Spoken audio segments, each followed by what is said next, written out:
Bitte.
to. There are representatives from the organization in South Africa, but South Africa has continually said that its position is one of supporting humanity, supporting the struggle against occupation, and also just the similarities between the Palestinian struggle and apartheid South Africa.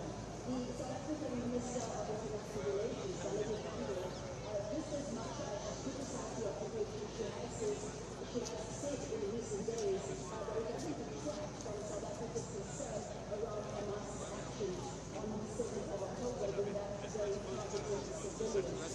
So South Africa has tried to be as balanced as it possibly can, but ultimately say that it wants to defend the Palestinian right to freedom and independence, and that it denies any executive accusations from Israel.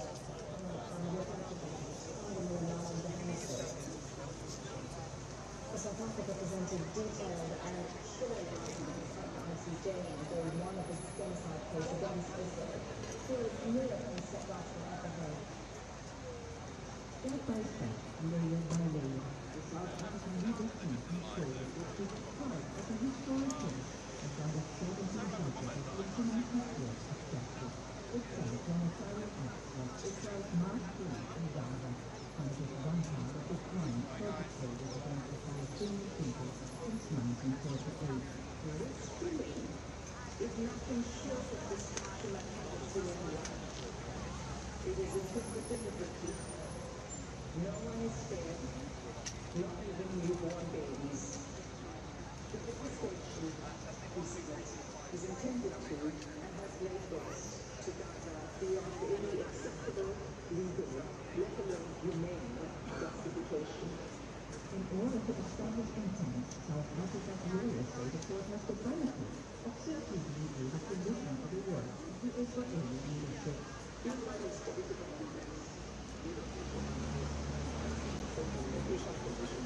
Have systematically and repeatedly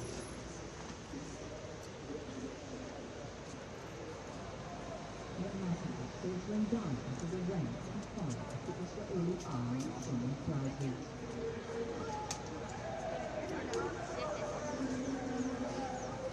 what state would have lived for genocidal content? Yes. You going in now? Has not been the silence as such. The reiteration and repetition of genocidal speech throughout every sphere of state South Africa's lawyers have asked the court for an urgent injunction saying the orders to rule is actually hard while genocide in Gaza is unfolding as we speak.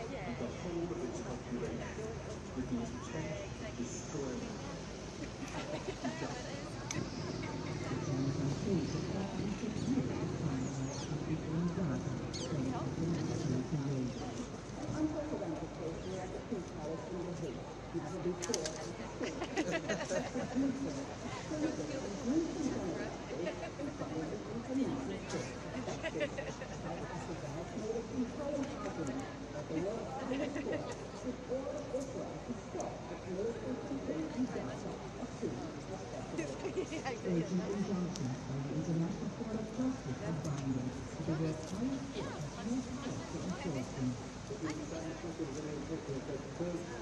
enforce them. This is the crime of self-genocide.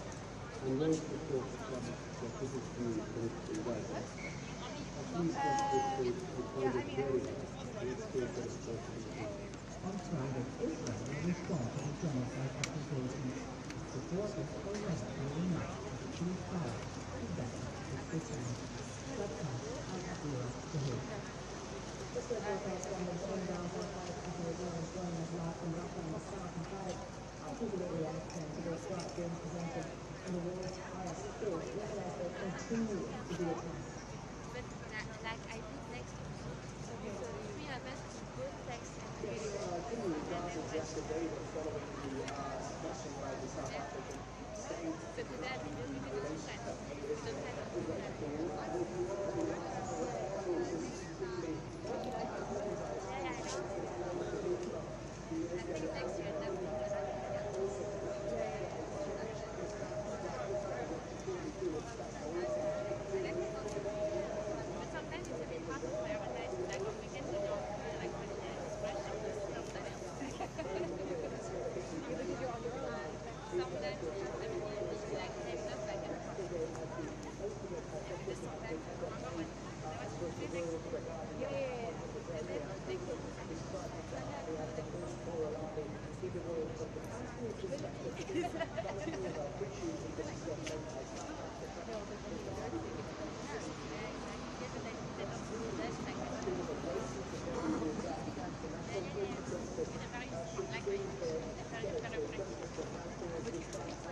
Prime Minister Rishi Sunak at Downing Street.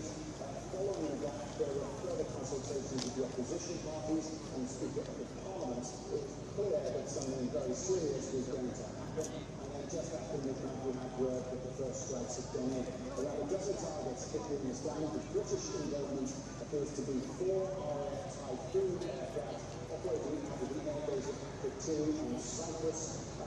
Hitting 2 targets using what we already described as paveway bombs. That is the, well, that's a top and terrible, frankly. It's what was the Defence Minister, James Hickey, has been on the media this morning, saying that that should be the end, that there aren't any further attacks. He said that it's a limited, proportionate and necessary response. There are no further missile launches or bomb attacks by the allies, by the coalition that are currently in the pipeline. But is it likely to be the case that given we've heard from the Houthis, if Congress had unjustified that accusation, so that they will Well, it's clear that the coalition, and it's quite a broad coalition, it's not just the US and the UK, determined to respond to Houthi military actions in the Gulf. The statements that have been put out overnight don't mention defense of human rights or human life, the lives of the miners and miners on those boats. They're talking instead of disruptions of vital trade routes and the impact on commodity prices, which is a bit cold. But nonetheless, what they are saying is that if there are further attacks by the Houthis, and the Houthis are threatening to retaliate, then there will be further responses. The reaction, I have to say, across the board has been, there's been support, of course, from the coalition nations. Denmark and France, for example, have come out in support of these strikes this morning. Saudi Arabia is extremely concerned. They've been trying to bring peace to Yemen in recent months. And even on Rishi Sunak's own Conservative Party, there's a recent minister, Neil O'Brien, who says we've given our main interventions in the last 25 years have been failures. How will we avoid being dragged into something we don't want on this one? Parliament not sitting today, Friday, and there are calls for Parliament to report so that MPs can actually debate and discuss this. But we had announced this morning that the Prime Minister Rishi Sunak in that meeting with Dave, he was down to Kiev to speak to the Ukrainian leader and announced £2.5 billion worth of military aid to Ukraine. So he's not allowed to until Monday night. This is nearly 100 days of Israel's war on Gaza, more than 23,400 Palestinians have been killed, more than twice as many have been injured, and the casualties include a shocking number of children, which has been highlighted in a new report from Save the Children. Since October 7th, more than 10,000 children have been killed by Israeli airstrikes and ground operations. That's an average of 100 a day. That is 1% of Gaza's total child population, according to its health ministry. Hello, Karine, ça va? Bonne année. Tu dis quoi? Tu n'arrives pas à me joindre? Pourquoi?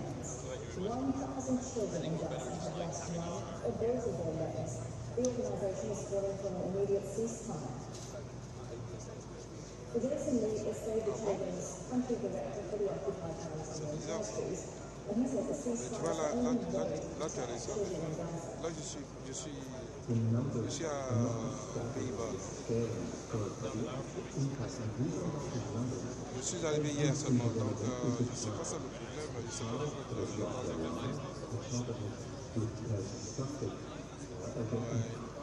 pas tu veux essayer?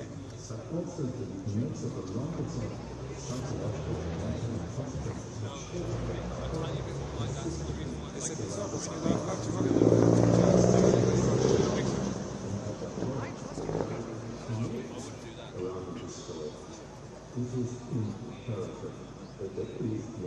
ah bon? Ok, bon,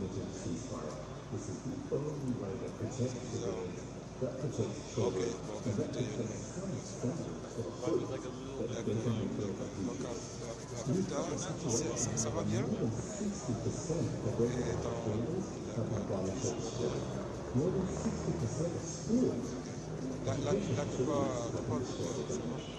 So the children don't survive miraculously.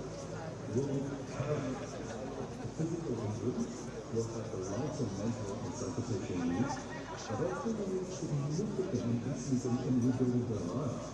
Many do not have homes to return to. Many do not have schools to return to. Many do not have communities to return to. Again, the ceasefire is just the first step, but it is a critical step to ensure that we do protect the futures of children.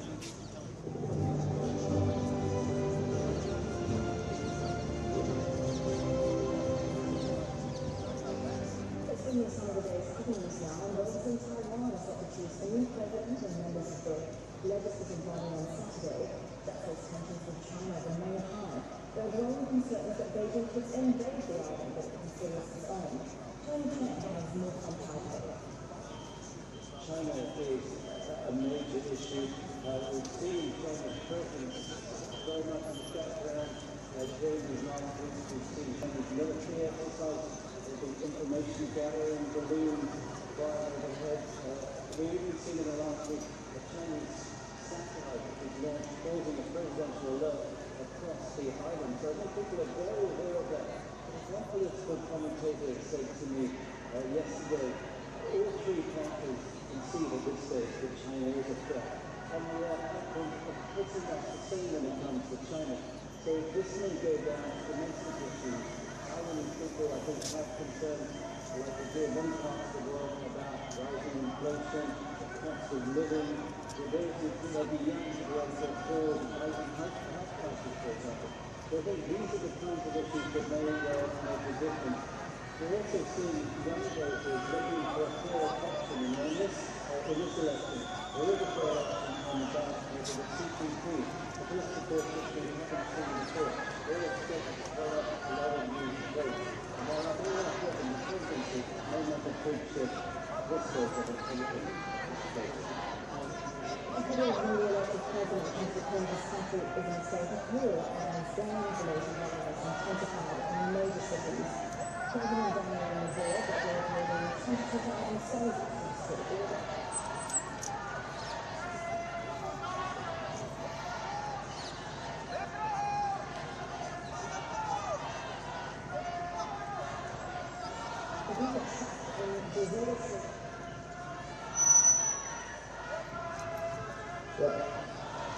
Free Palestine! Free Palestine! Free Palestine! Let's don't cry! We will never let you die! We will never let you die! Free Palestine! Free Palestine! From the river to the sea! Israel to the ICC! Israel to the ICC! Free Palestine! Free Palestine! Gaza, don't you cry! We will never let you die! We will never let you die! Free Palestine! Free Palestine! 1, 2, 3, 4! Occupation no more! 5, 6, 7, 8! Israel is still a state! Israel is still a state! Ceasefire now! Ceasefire now!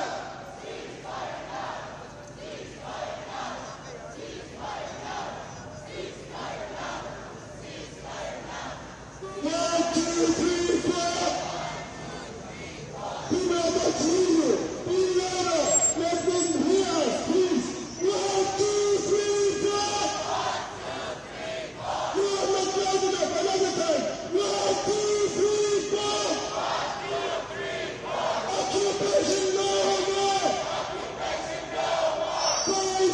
stand with me? Israel is a terrorist state. From the river to the sea. Palestine will be free. Palestine will be free. Gaza, Gaza, don't you cry. Palestine will never die. Gaza, Gaza, don't you cry. Palestine will never die. Hey, hey, hey, the occupation has to go. The occupation has to go. The occupation has to go. The occupation has to go. The occupation has to go. The occupation has to go. The occupation has to go. The occupation has to go. Let Gaza live. Let Gaza live. Let Gaza live. Let Gaza live. Let Gaza live. Let Gaza live. Let Gaza live. Let Gaza live.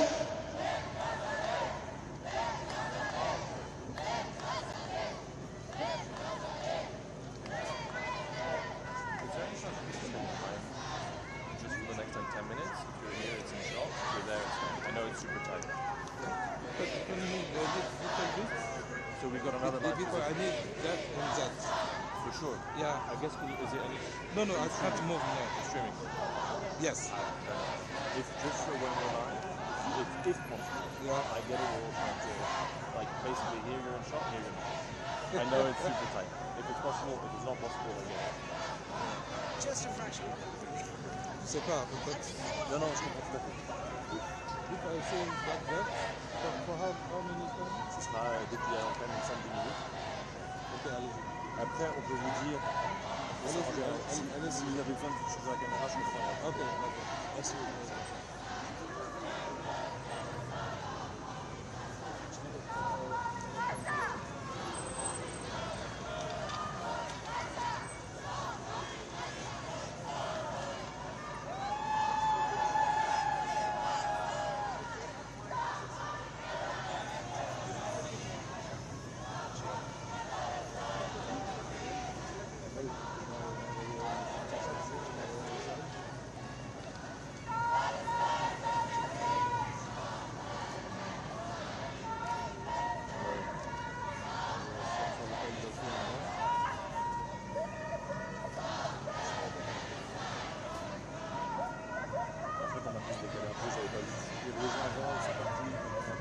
Ok, c'est bon?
look at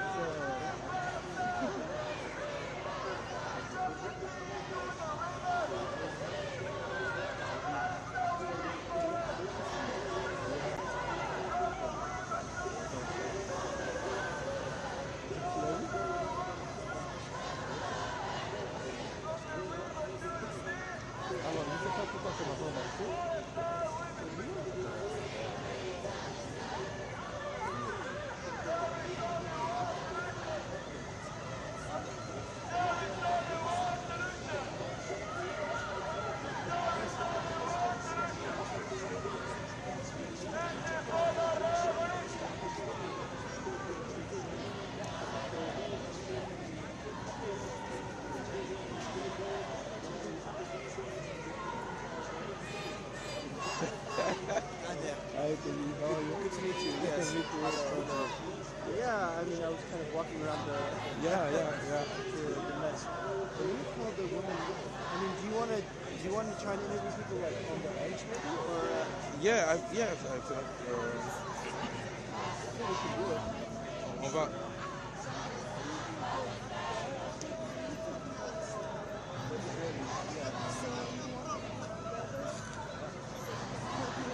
Yeah. Yeah.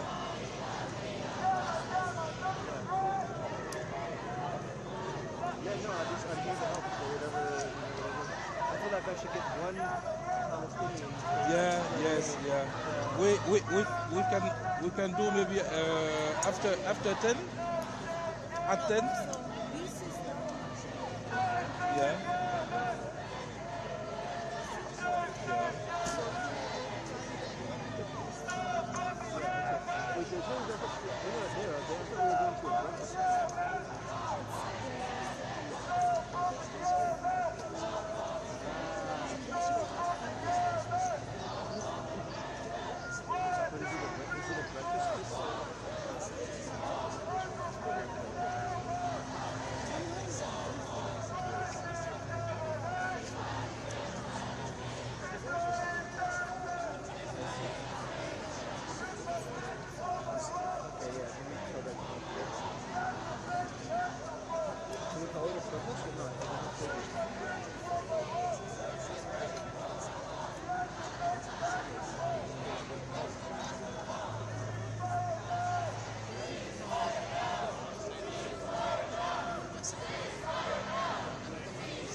we can't stand on the street.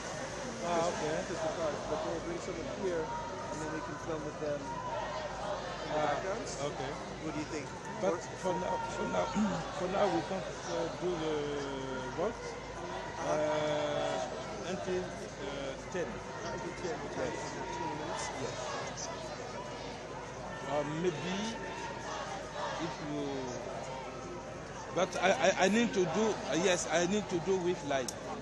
This is why it's. Well, and so, and then you want to leave there at what time? Yes. Inside. And go there. Yeah. And you go there pretty quick after that. Okay. Well, So. We'll do one or two. Yeah, yeah. And then I'll leave you alone, and I'll go with her for. Yeah. No problem. I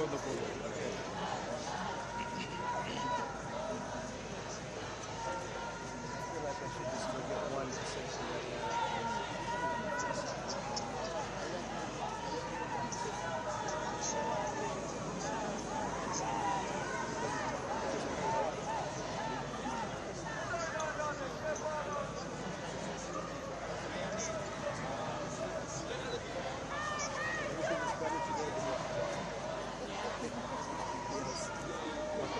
I have the right shit. It's not as cold.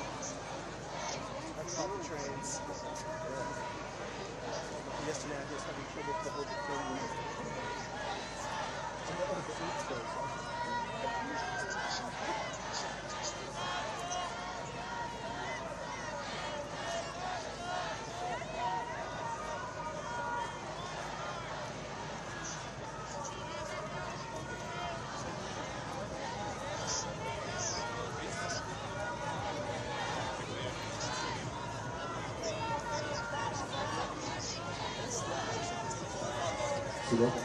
Free Palestine!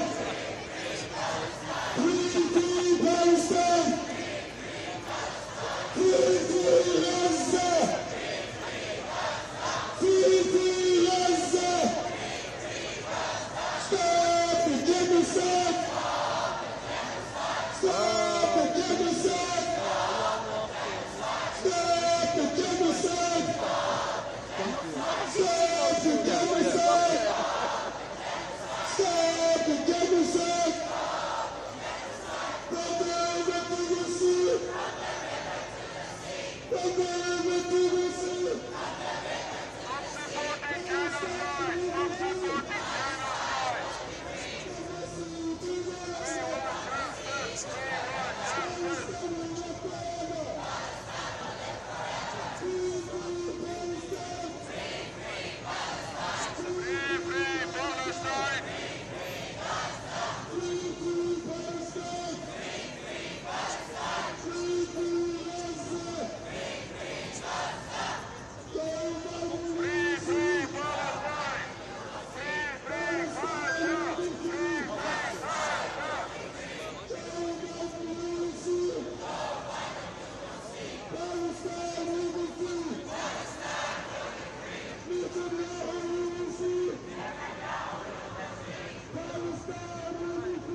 Yeah. So this is Helena, myself, Rebecca, the three of us. The only section we have is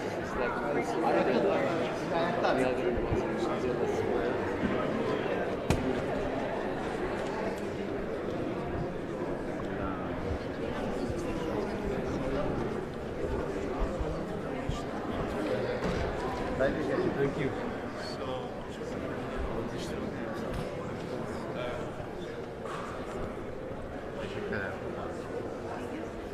John is sitting here. Is John sitting here?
I mean, the square was fine, but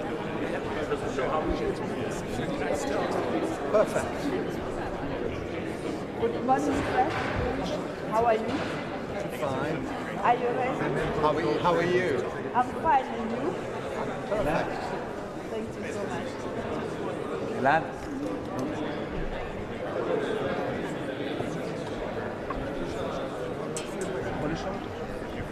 So, what do you think about our case? I can't comment to the press. You know that. טל, איך המרגש הבוקר?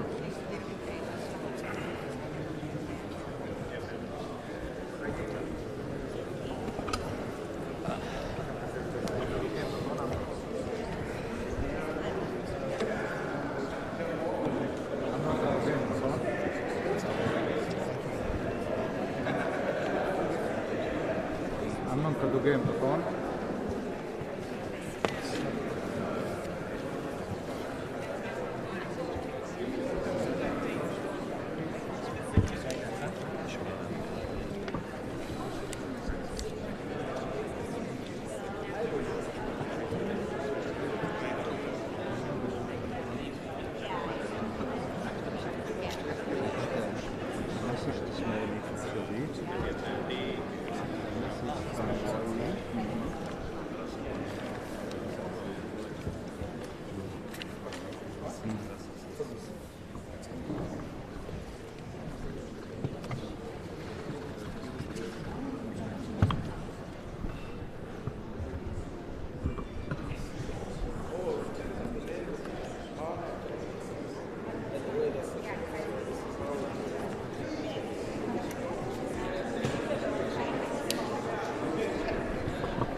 Mr. Ambassador.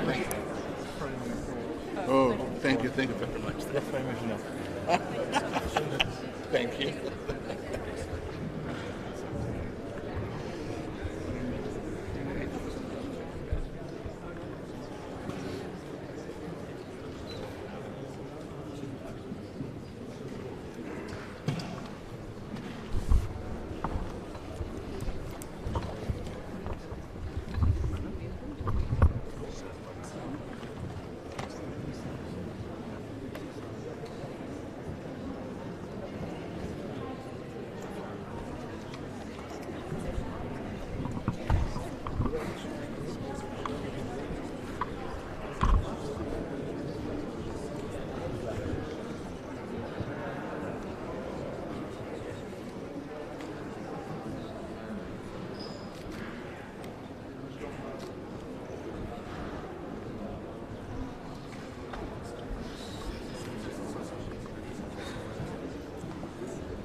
I'll check my WhatsApp.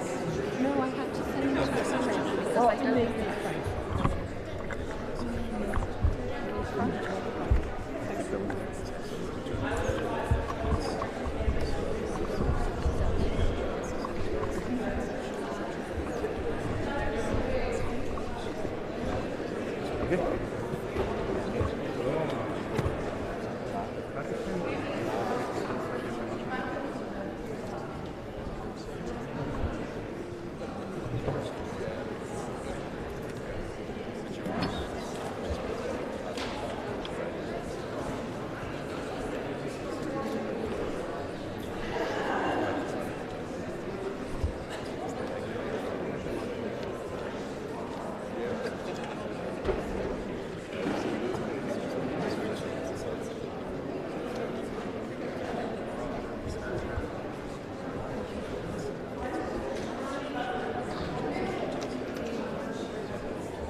Please be seated.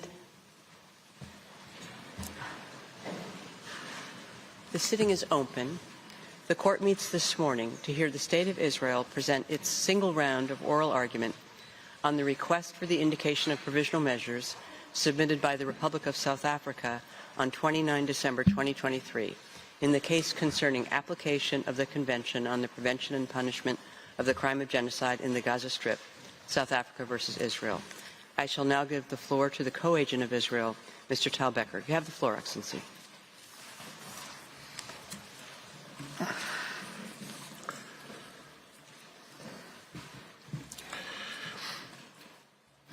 Madam President, distinguished members of the Court, it is an honor to appear before you again on behalf of the State of Israel.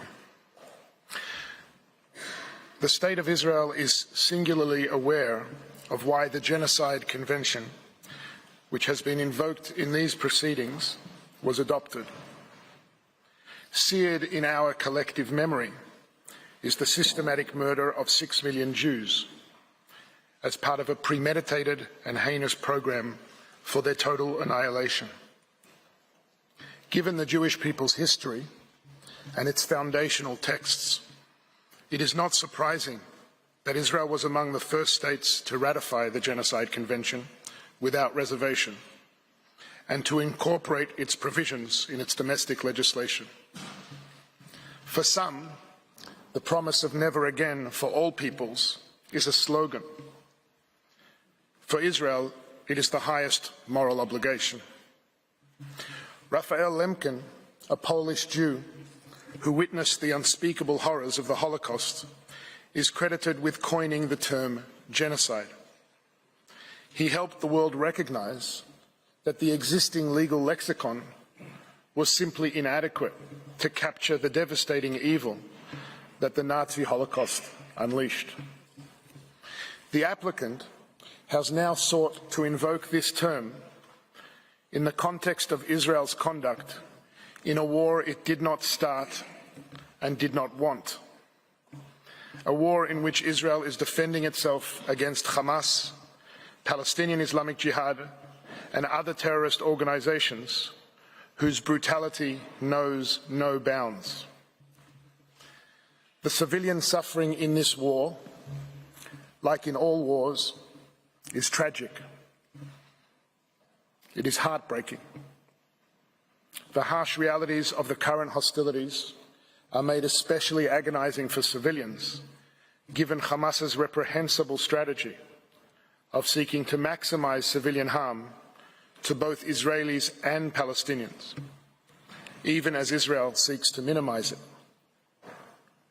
But as this court has already made clear, the Genocide Convention was not designed to address the brutal impact of intensive hostilities on the civilian population, even when the use of force raises, quote, very serious issues of international law and involves enormous suffering and continuing loss of life, end quote. The Convention was set apart to address a malevolent crime of the most exceptional severity. We live at a time when words are cheap. In an age of social media and identity politics, the temptation to reach for the most outrageous term, to vilify and demonize, has become for many irresistible. But if there is a place where words should still matter, where truth should still matter, it is surely a court of law. The applicant has regrettably put before the court a profoundly distorted factual and legal picture. The entirety of its case hinges on a deliberately curated, decontextualized, and manipulative description of the reality of current hostilities. South Africa purports to come to this court in the lofty position of a guardian of the interest of humanity.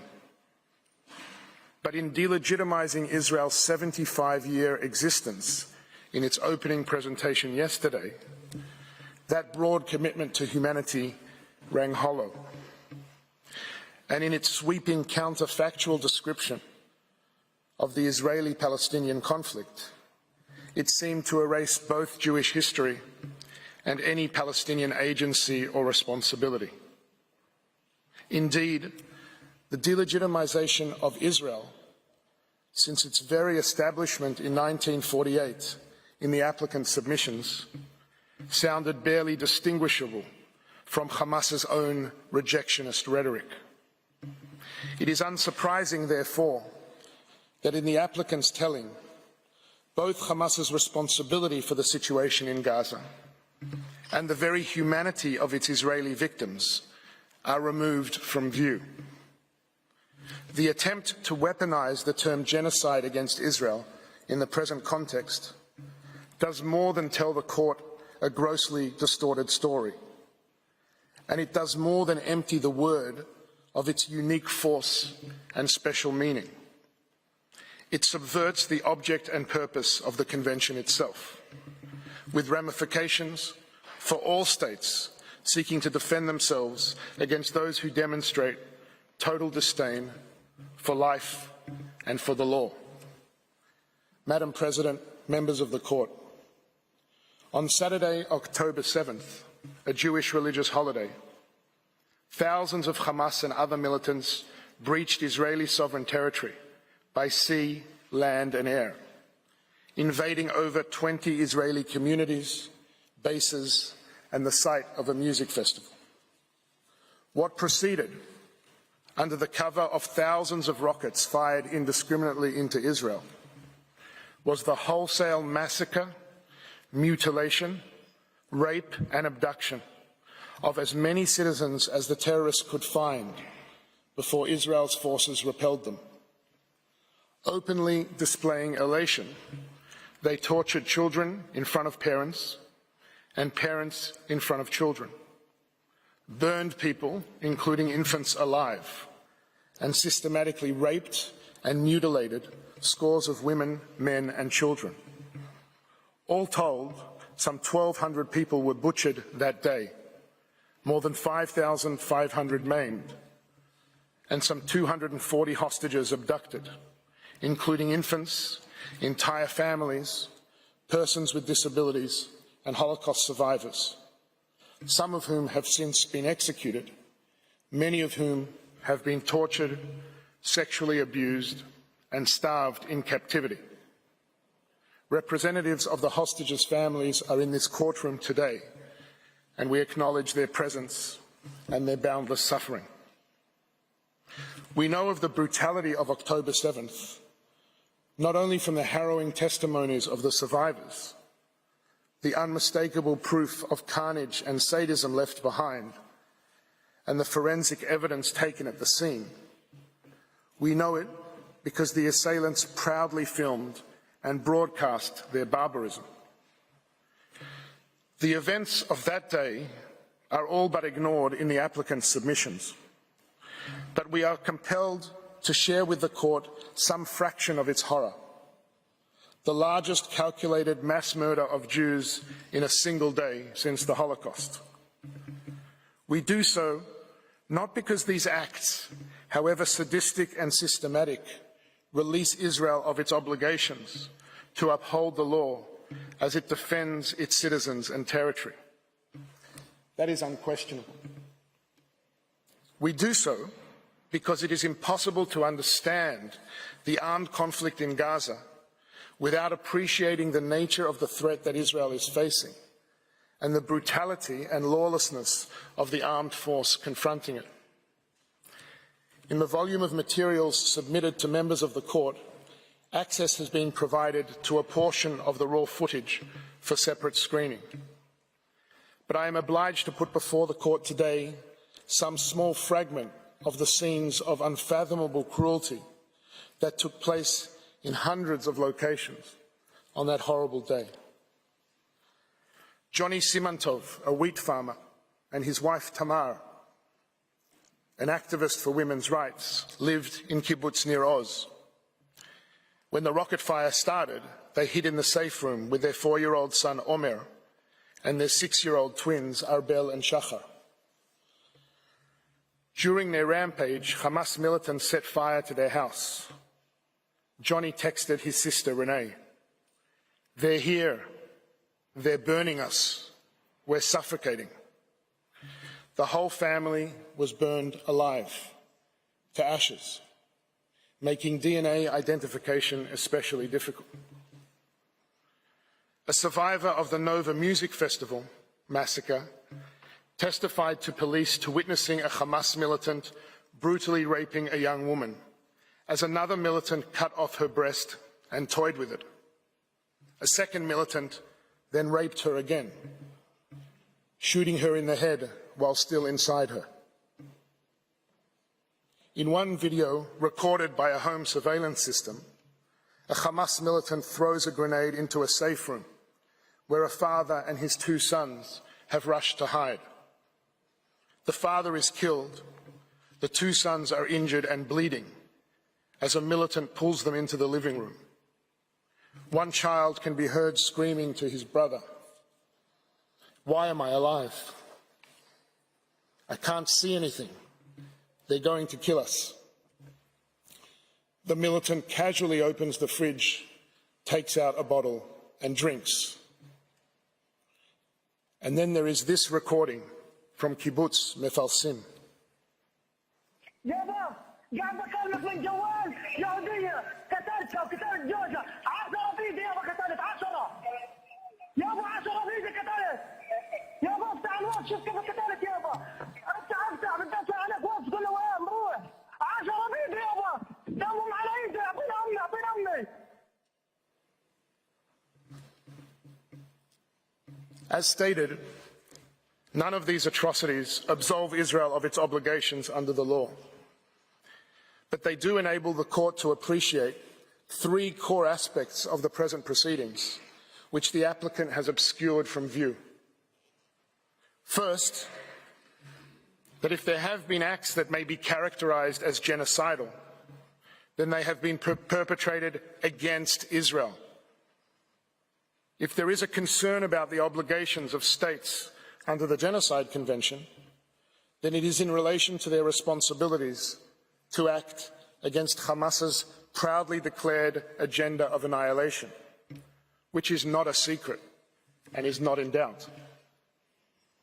The annihilationist language of Hamas's charter is repeated regularly by its leaders, with the goal, in the words of one member of Hamas's political bureau, of the cleansing of Palestine of the filth of the Jews. It is expressed no less chillingly in the words of senior Hamas member Razi Hamad to Lebanese television on October 24, 2023, who refers to the October 7th attacks, what Hamas calls the Al-Aqsa flood, as follows. احنا الدولة لابد أن نزيلها لأنه بالفعل هي تعتبر كارثة أمنية وعسكرية وسياسية للأمة العربية والإسلامية، يجب أن تنتهي. لذلك احنا لا نخجل من نقول ذلك بكل قوة، إنه إسرائيل لازم نأدبها، وحنأدبها مرة ثانية وثالثة، ومش هذا حتكون طوفان الأقصى أول مرة، لا حتكون ثانية وثالثة ورابعة. In the continuation of this interview, Hamad is asked, does that mean the annihilation of Israel? Yes, of course, he says. The existence of Israel is illogical. And then he says, nobody should blame us for the things we do. On October 7th, October 10th, October 1 millionth, everything we do is justified. End quote. Given that on October 7th, before any military response by Israel, South Africa issued an official statement blaming Israel for, quote, the recent conflagration, essentially blaming Israel for the murder of its own citizens. One wonders whether the applicant agrees. Second, it is in response to the slaughter of October 7th, which Hamas openly vows to repeat, and to the ongoing attacks against it from Gaza, that Israel has the inherent right to take all legitimate measures to defend its citizens and secure the release of the hostages. This right is also not in doubt. It has been acknowledged by states across the world. Astonishingly, the court has been requested to indicate a provisional measure calling on Israel to suspend its military operations. But this amounts to an attempt to deny Israel its ability to meet its obligations to the defense of its citizens, to the hostages, and to over 110,000 internally displaced Israelis unable to safely return to their homes. The applicant in its submissions to the court makes almost no mention of the ongoing humanitarian suffering of Israel's citizens at the hands of Hamas, and treats the hostages still held in captivity as barely an afterthought. But is there a reason these people on your screen are unworthy of protection?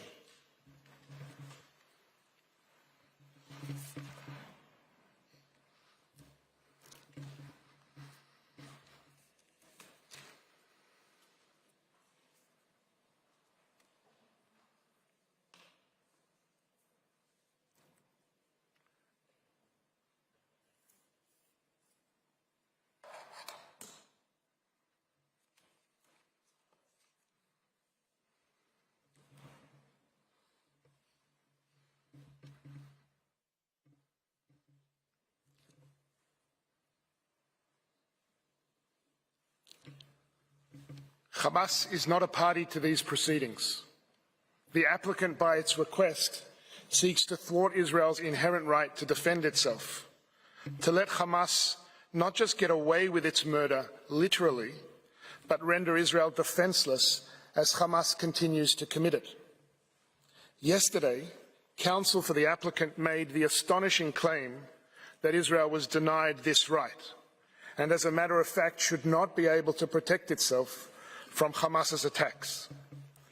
But allow me to draw attention to these words written by Professor Vaughan Lowe. Quote, the source of the attack, whether a state or non-state actor, is irrelevant to the existence of the right to defense. Force may be used to avert a threat because no one and no state is obliged by law passively to suffer the delivery of an attack. Israel agrees with these words, as I suspect would any sovereign state. If the claim of the applicant now is that in the armed conflict between Israel and Hamas, Israel must be denied the ability to defend its citizens, then the absurd upshot of South Africa's argument is this. Under the guise of the allegation against Israel of genocide, this court is asked to call for an end to operations against the ongoing attacks of an organisation that pursues an actual genocidal agenda, an organisation that has violated every past ceasefire and used it to rearm and plan new atrocities, an organisation that declares its unequivocal resolve to advance its genocidal plans. That is an unconscionable request, and it is respectfully submitted that it cannot stand. Third, the Court is informed of the events of October 7th because if there are any provisional measures that should appropriately be indicated here, they are indeed with respect to South Africa. It is a matter of public record that South Africa enjoys close relations with Hamas, despite its formal recognition as a terrorist organisation by numerous states across the world. These relations have continued unabated even after the October 7th atrocities. South Africa has long hosted and celebrated its ties with Hamas figures, including a senior Hamas delegation that, incredibly, visited the country for a, quote, solidarity gathering just weeks after the massacre. In justifying instituting proceedings, South Africa makes much of its obligations under the Genocide Convention.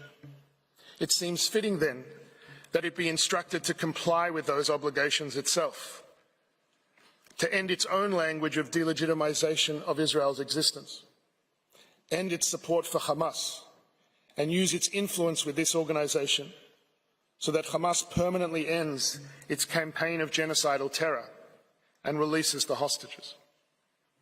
Madam President, members of the Court, the hostilities between Israel and Hamas have exacted a terrible toll on both Israelis and Palestinians. But any genuine effort to understand the cause of this toll must take account of the horrendous reality created by Hamas within the Gaza Strip. When Israel withdrew all its soldiers and civilians from Gaza in 2005, it left a coastal area with the potential to become a political and economic success story. Hamas's violent takeover in 2007 changed all that. Over the past 16 years of its rule, Hamas has smuggled countless weapons into Gaza and has diverted billions in international aid, not to build schools, hospitals, or shelters to protect its population from the dangers of the attacks it launched against Israel over many years, but rather to turn massive swaths of the civilian infrastructure into perhaps the most sophisticated terrorist stronghold in the history of urban warfare. Remarkably, counsel for the applicant described the suffering in Gaza as unparalleled and unprecedented, as if they are unaware of the utter devastation wrought in wars that have raged just in recent years around the world. Sadly, the civilian suffering in warfare is not unique to Gaza. What is actually unparalleled and unprecedented is the degree to which Hamas has entrenched itself within the civilian population and made Palestinian civilian suffering an integral part of its strategy. Hamas has systematically and unlawfully embedded its military operations, militants and assets throughout Gaza, within and beneath densely populated civilian areas. It has built an extensive warren of underground tunnels for its leaders and fighters, several hundred miles in length, throughout the Strip, with thousands of access points and terrorist hubs located in homes, mosques, UN facilities, schools, and perhaps most shockingly, hospitals. This is not an occasional tactic. It is an integrated, pre-planned, extensive and abhorrent method of warfare, purposely and methodically murdering civilians, firing rockets indiscriminately, systematically using civilians, sensitive sites and civilian objects as shields, stealing and hoarding humanitarian supplies, allowing those under its control to suffer so that it can fuel its fighters and terrorist campaign. the appalling suffering of civilians, both Israeli and Palestinian, is first and foremost the result of this despicable strategy. The horrible cost of Hamas not only failing to protect its civilians, but actively sacrificing them for its own propaganda and military benefit. And if Hamas abandons this strategy, releases the hostages, lays down its arms, the hostilities and suffering would end. Madam President, members of the Court, there are many distortions in the applicant's submission to the Court, but as shall be demonstrated by counsel, there is one that overshadows them all. In the applicant's telling, it is almost as if there is no intensive armed conflict taking place between two parties at all. No grave threat to Israel and its citizens, only an Israeli assault on Gaza. The Court is told of widespread damage to buildings, but it is not told, for example, how many thousands of those buildings were destroyed because they were booby-trapped by Hamas. How many became legitimate targets because of the strategy of using civilian objects and protected sites for military purposes? How many buildings were struck by over 2,000 indiscriminate terrorist rockets that misfired and landed in Gaza itself? The Court is told of over 23,000 casualties, as the applicant repeats, as many have, unverified statistics provided by Hamas itself, hardly a reliable source. Every civilian casualty in this conflict is a human tragedy that demands our compassion. But the Court is not told how many thousands of casualties are in fact militants, how many were killed by Hamas fire, how many were civilians taking direct part in hostilities, and just how many are the result of legitimate and proportionate use of force against military targets, even if tragic. And the Court is also told of the dire humanitarian situation in Gaza, but it is not told of Hamas's practice of stealing and hoarding aid. It is not told of the extensive Israeli efforts to mitigate civilian harm, of the humanitarian initiatives being undertaken to enable the flow of supplies and provide medical attention to the wounded. The applicant purports to describe the reality in Gaza, but it is as if Hamas and its total contempt for civilian life just do not exist as a direct cause of that reality. Hamas is widely estimated to have over 30,000 fighters and is known to bring minors no older than 15 or 16 into its ranks. They are coming for us. But in South Africa's telling, they have all but disappeared. There are no explosives in mosques and schools and children's bedrooms, no ambulances used to transport fighters, no tunnels and terrorist hubs under sensitive sites, no fighters dressed as civilians, no commandeering of aid trucks, no firing from civilian homes, UN facilities, and even safe zones. There is only Israel acting in Gaza. The applicant is essentially asking the Court to substitute the lens of armed conflict between a state and a lawless terrorist organization with the lens of a so-called genocide of a state against a civilian population. But it is not offering the Court a lens. It is offering it a blindfold. Madam President, members of the Court, the nightmarish environment created by Hamas has been concealed by the applicant, but it is the environment in which Israel is compelled to operate. Israel is committed, as it must be, to comply with the law, but it does so in the face of Hamas's utter contempt for the law. It is committed, as it must be, to demonstrate humanity, but it does so in the face of Hamas's utter inhumanity. As will be presented by Council, these commitments are a matter of express government policy, military directives and procedures. They are also an expression of Israel's core values. And, as shall also be shown, they are matched by genuine measures on the ground to mitigate civilian harm under the unprecedented and excruciating conditions of warfare created by Hamas. It is plainly inconceivable, under the terms set by this very court, that a state conducting itself in this way, in these circumstances, may be said to be engaged in genocide, not even prima facie. The key component of genocide, the intention to destroy a people in whole or in part, is totally lacking.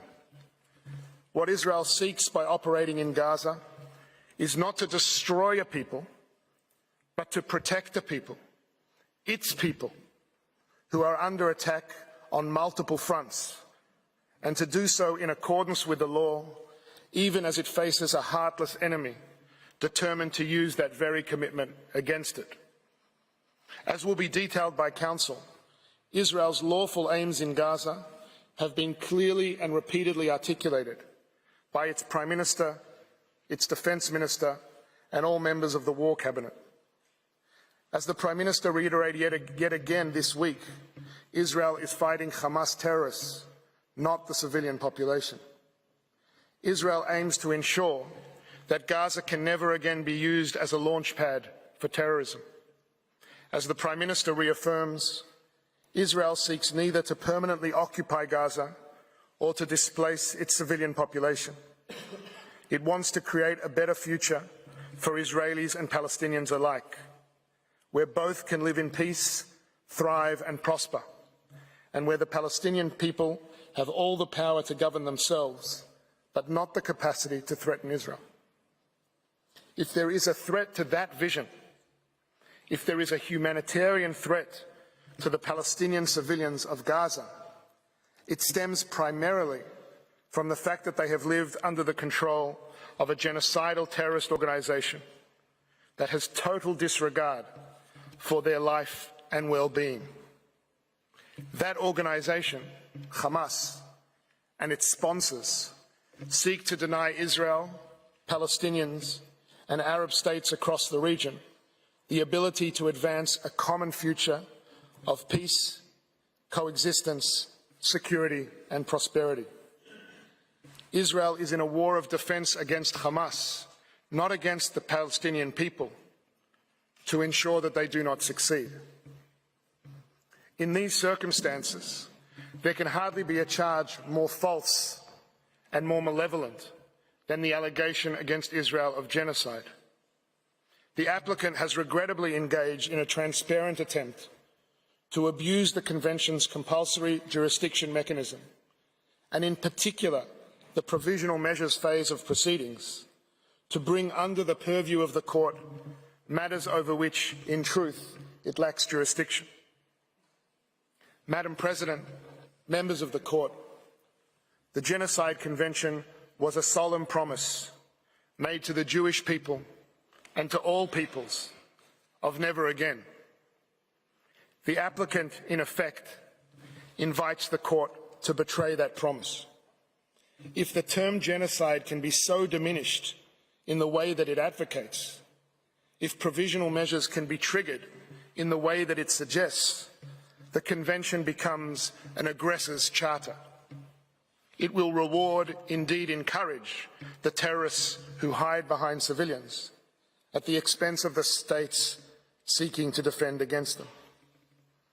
To maintain the integrity of the Genocide Convention, to maintain its promise and the court's own role as its guardian, it is respectfully submitted that the application and request should be dismissed for what they are, a libel, designed to deny Israel the right to defend itself according to the law from the unprecedented terrorist onslaught it continues to face, and to free the 136 hostages Hamas still holds.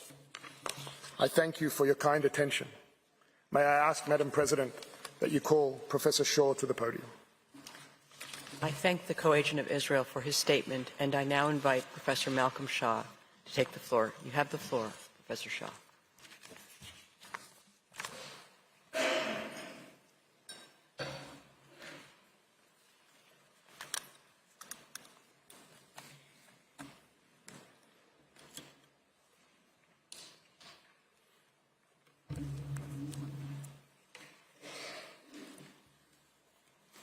Madam President and members of the Court, it is a great honour to appear before you again and a privilege to appear on behalf of the State of Israel.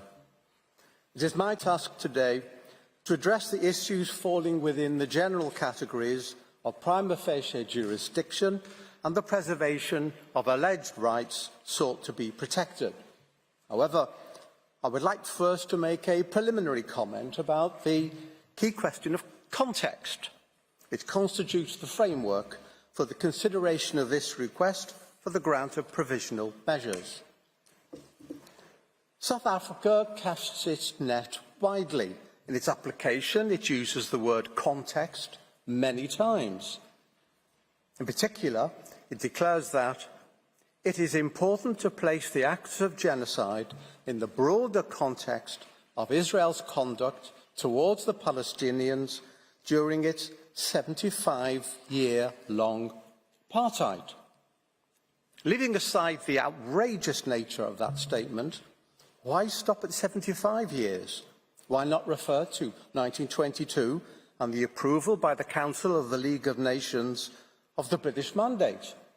Or 1917, the proclamation of the Balfour Declaration?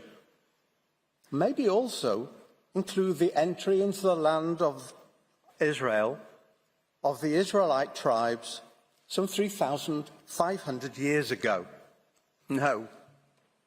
The immediate and proximate context for the specific allegations of genocide claimed by South Africa lies in the events of the 7th of October, when Hamas militants and other armed groups and individuals stormed into the internationally recognised sovereign territory of Israel and committed acts of barely credible atrocity. It was these events that truly constitute the real context for South Africa's allegations. Indeed, such acts may be seen as the real genocide in this situation. As the President of the European Commission put it on the 19th of October, there was no limit to the blood Hamas terrorists wanted to spill. They went home by home. They burned people alive. They mutilated children and even babies. Why? Because they were Jews. Because they were living in the state of Israel. And Hamas's explicit goal is to eradicate Jewish life from the Holy Land. These terrorists, supported by their friends in Tehran, will never stop. And so Israel has the right to defend itself in line with humanitarian law. Of course, these atrocities do not justify violations of the law in reply, still less genocide. But they do justify, mandate even, the exercise of the legitimate and inherent right of a state to defend itself, as enshrined in the UN Charter and under customary international law. To put an end to the continuing attacks against it and to prevent them from succeeding. A threat that has been made explicitly by Hamas and repeated, and it is thus real and imminent. This context is critical, for it shows that the true nature of the situation as it has unfolded, particularly the 7th of October, is that of an armed conflict. A heavily armed militia and its allies precipitated egregious hostilities, and the consequences lie everywhere. The point is this: armed conflict, even when fully justified and conducted lawfully, is brutal and costs lives, particularly when the militia in question specifically targets civilians and civilian facilities, and when it is patently unconcerned about causing civilian casualties on its own side. Conflict is also regulated by law, the rules and principles of international humanitarian law under the Hague Regulations, the Geneva Conventions of 1949, and customary international law. These are well developed and applicable and are fully respected by Israel. Such rules cover permitted activities under international humanitarian law, where civilian damage and loss, always to be regretted, are caused in the legitimate pursuit of military objectives through to the violation of the law, being grave breaches of the Geneva Conventions and up to war crimes and crimes against humanity. However, the only category before this court is genocide. Not every conflict is genocidal. The crime of genocide in international law and under the Genocide Convention in international law is a uniquely malicious manifestation. It stands alone amongst the violations of international law as the epitome and zenith of evil. It has been described correctly as the crime of crimes, the ultimate in wickedness. Indeed, the court itself emphasised in its order of the 2nd of June 1999 that the threat or use of force cannot in itself constitute an act of genocide within the meaning of Article 2 of the Geneva Convention, and particularly instant bombing, as lacking the element of intent in the circumstances. To put it another way, if claims of genocide were to become the common currency of armed conflict, whenever and wherever that occurred, the essence of this crime would be diluted and lost. I turn now to the question of the prima facie jurisdiction of the court in the matter before us. Article 9 of the Genocide Convention, to which both states are parties without reservation, makes the court's jurisdiction conditional on the existence of a dispute relating to the interpretation, application, or fulfilment of the Convention. And the relevant date for determining the existence of such a dispute is the date on which the application is submitted to the court. Whether or not a dispute in these terms exists at the time of the filing of the application is a matter for objective determination by the court. It is a matter of substance and not a question of form or procedure. The court will take into account, in particular, any statements or documents exchanged between the parties, as well as any exchanges made in multilateral settings, the court has said. The key point here is the use of the term exchange between the parties. Unilateral assertion does not suffice. There needs to be some element of engagement between the parties. The element of interchange and bilateral interaction is required. A dispute is a reciprocal phenomenon. This point has been consistently noted by the court. For example, the court reaffirmed in the Myanmar case the view that it had expressed earlier, that in order for a dispute in the sense of Article 9 to exist, it must be shown that the claim of one party is positively opposed by the other. The court further referred in the Marshall Islands cases to the need that the respondent should not be deprived of the opportunity to react before the institution of proceedings to the claim made against its own conduct.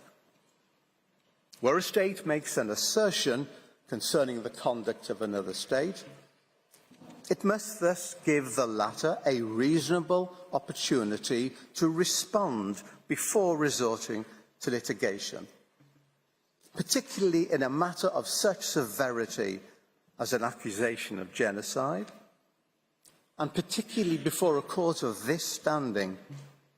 And it behoves that state to provide supporting evidence of some credibility. Here, South Africa cites only a couple of general public statements by Israel, referencing merely a press report by Reuters and a publicity release from the Israeli Ministry of Foreign Affairs. These responses were not addressed directly or even indirectly to South Africa. There is no evidence of positive opposition as required by the court. Further, South Africa cites no relevant exchange between the parties, which would be the normal fashion for the expression and determination of a dispute between states.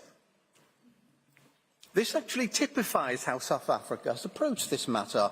It seems to believe that it does not take two to tango. It is sufficient if one state determines there is a dispute, leaving the other party flummoxed. Professor Dugard explains that South Africa had voiced its concerns in the Security Council and in public statements and had further referred the matter to the International Criminal Court. At that point, he says, it became clear there was a serious dispute between the two states. The court has emphasised that in the case of statements made by one state in a multilateral forum, the court must give particular attention inter alia to the content of a party statement and to the identity of the intended addressees in order to determine whether that statement, together with any reaction thereto, show that the parties before it held clearly opposite views. South Africa's actions were insufficient. Indeed, in the Marshall Islands cases, the court, referring specifically to a statement made at a conference, noted that it did not call for a specific reaction by the UK, and thus no opposition of views can be inferred from the absence of any such reaction. Specific reaction. It is thus disingenuous for Professor Dugard to conclude that Israel must have been aware from South Africa's public statements, démarche and referral to the ICC of Israel's genocidal acts, that a dispute existed between the two states. This is not a dispute, it is a unispute, a one-sided clapping of hands. Professor Dugard perhaps tries to retrieve the situation by declaring that special considerations apply to the existence of disputes concerning Article 9, without telling us what those conditions could possibly be. We come now to the rather bizarre story of the exchange of note verbal. Professor Dugard would have us believe that such exchanges are merely a matter of courtesy of little real consequence. This is not the normal understanding of such notes and their importance in international relations, but he says this for a reason, as we shall see. South Africa instituted proceedings against Israel on the 29th of December. In its long recital, the application notes that on the 21st of December, South Africa sent a note verbal to Israel, raising its concerns about genocide in Gaza. The application further states that Israel has not responded directly to South Africa's note verbal. This is incorrect. Israel did indeed respond that very day, informing South Africa that the note verbal has been forwarded to Capital and that a response was expected shortly. South Africa confirmed the next day that it had received the message. On the 26th of December, the Director General of Israel's Ministry of Foreign Affairs proposed to his counterpart in the Department of International Relations and Cooperation of South Africa by text to schedule a meeting at his earliest convenience in order to discuss the issues raised. On the 27th of December, the embassy sent to South Africa by email a note verbal suggesting a meeting of respective Directors General at the earliest convenience in order to discuss the issues raised. An attempt by the embassy to hand-deliver the note was refused due to a national holiday, and the South African Department of International Relations specifically advised the embassy on the 28th of December to hand-deliver the note on the 2nd of January. The application was instituted on the 29th of December.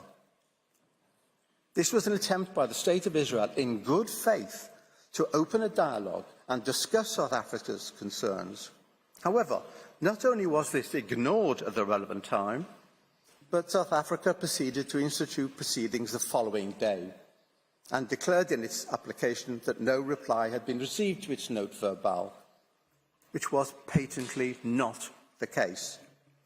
Perhaps realising the effect of this, South Africa, with some haste, sent a note verbal on the 4th of January, which essentially just repeated the contents of the note of the 21st of December, but it explained the following day in a letter to the registrar that the Israeli note had not been received by the appropriate team.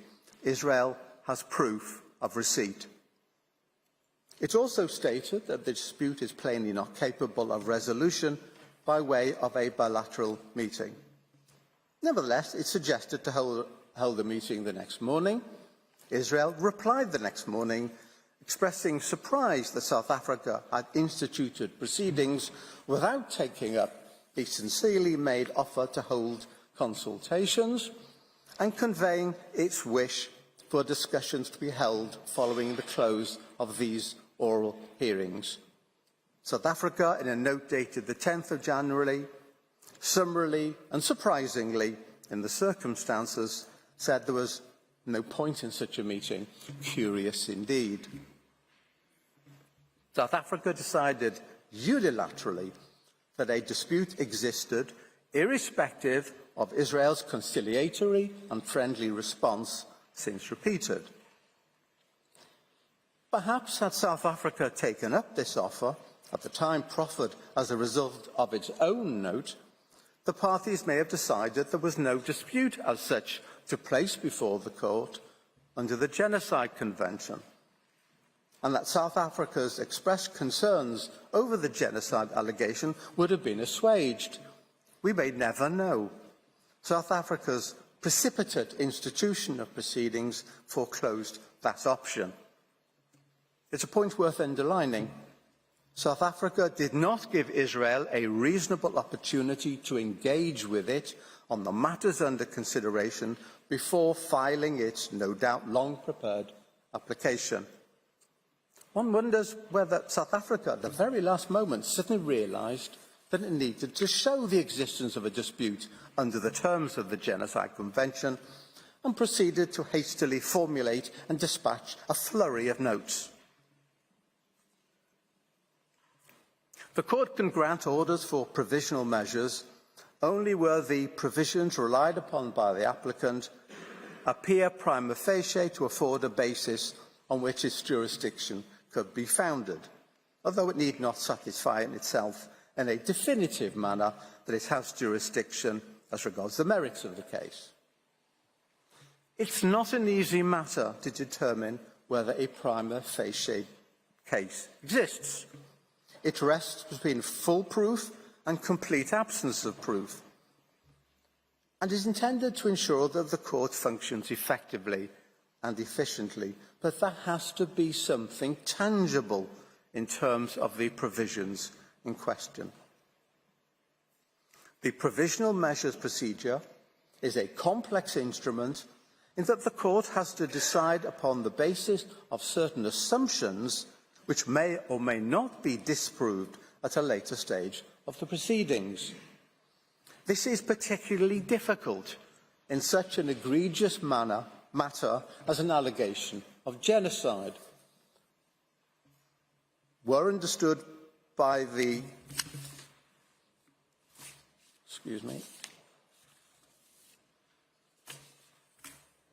right, I've lost a page.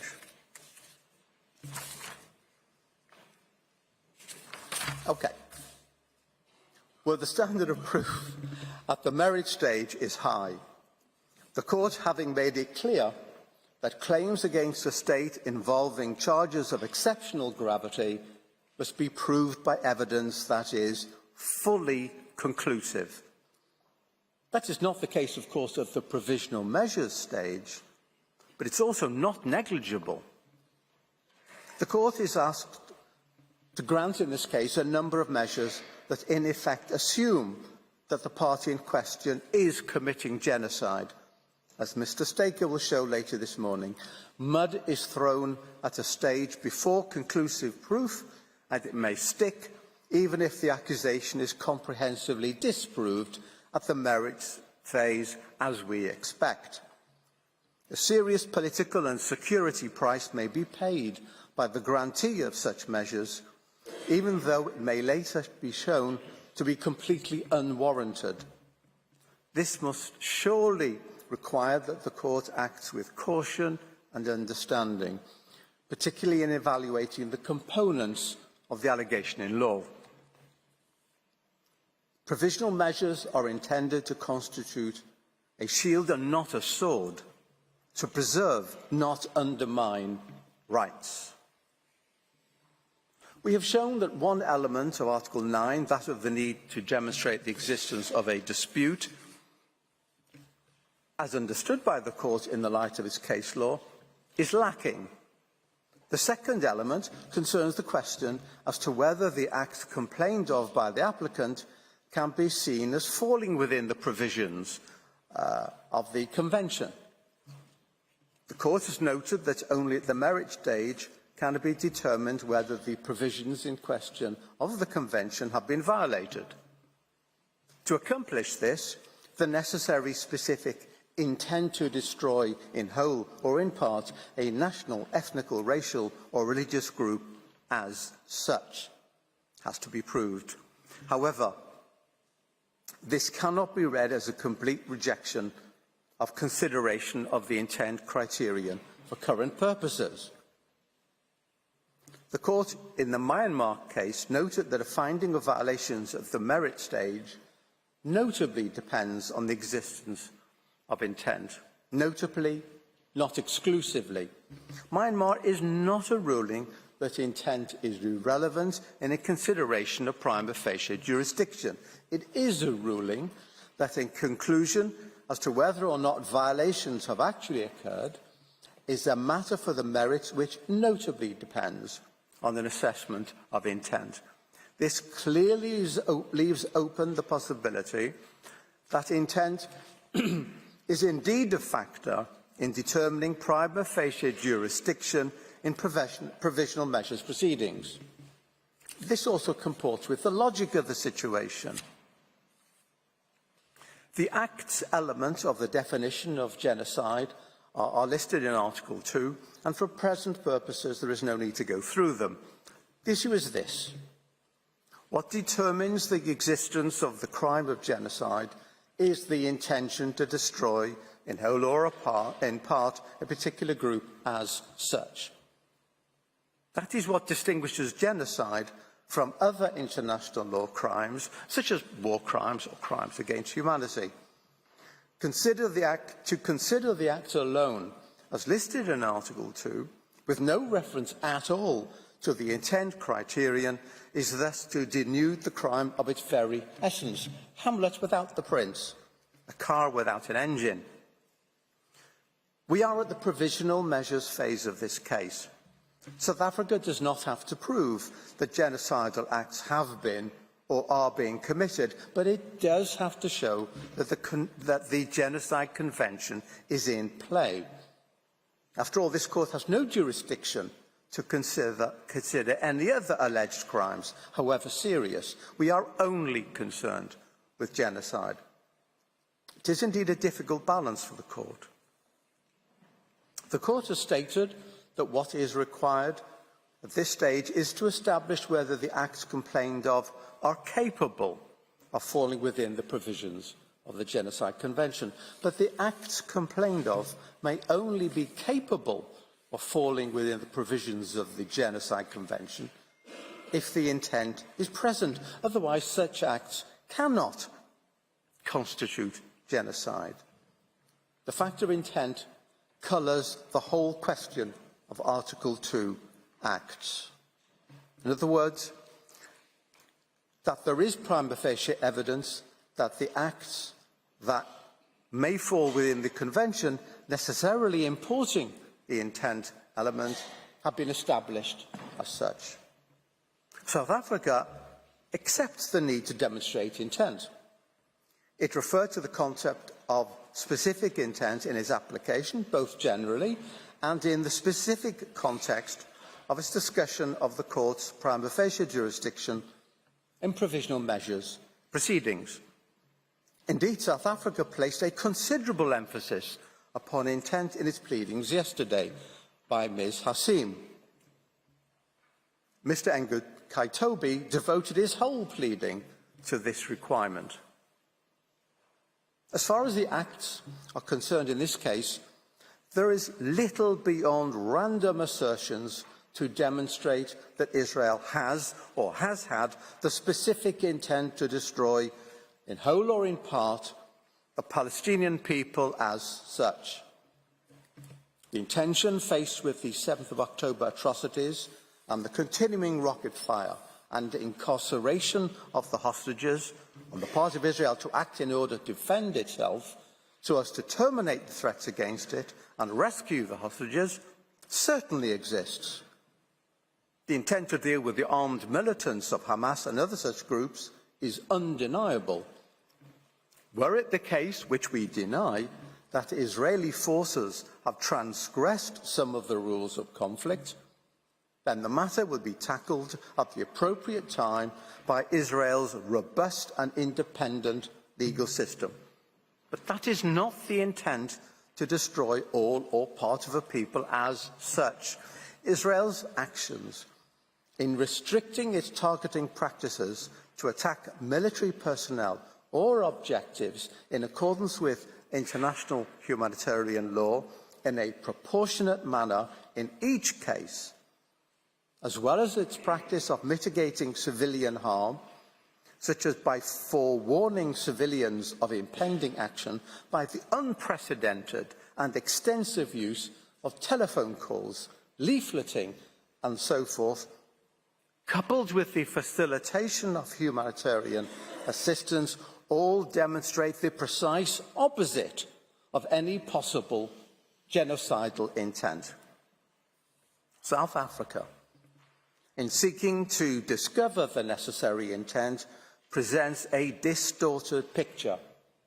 It misunderstands the nature and provenance of certain comments made by some Israeli politicians. Let me try and explain the big picture.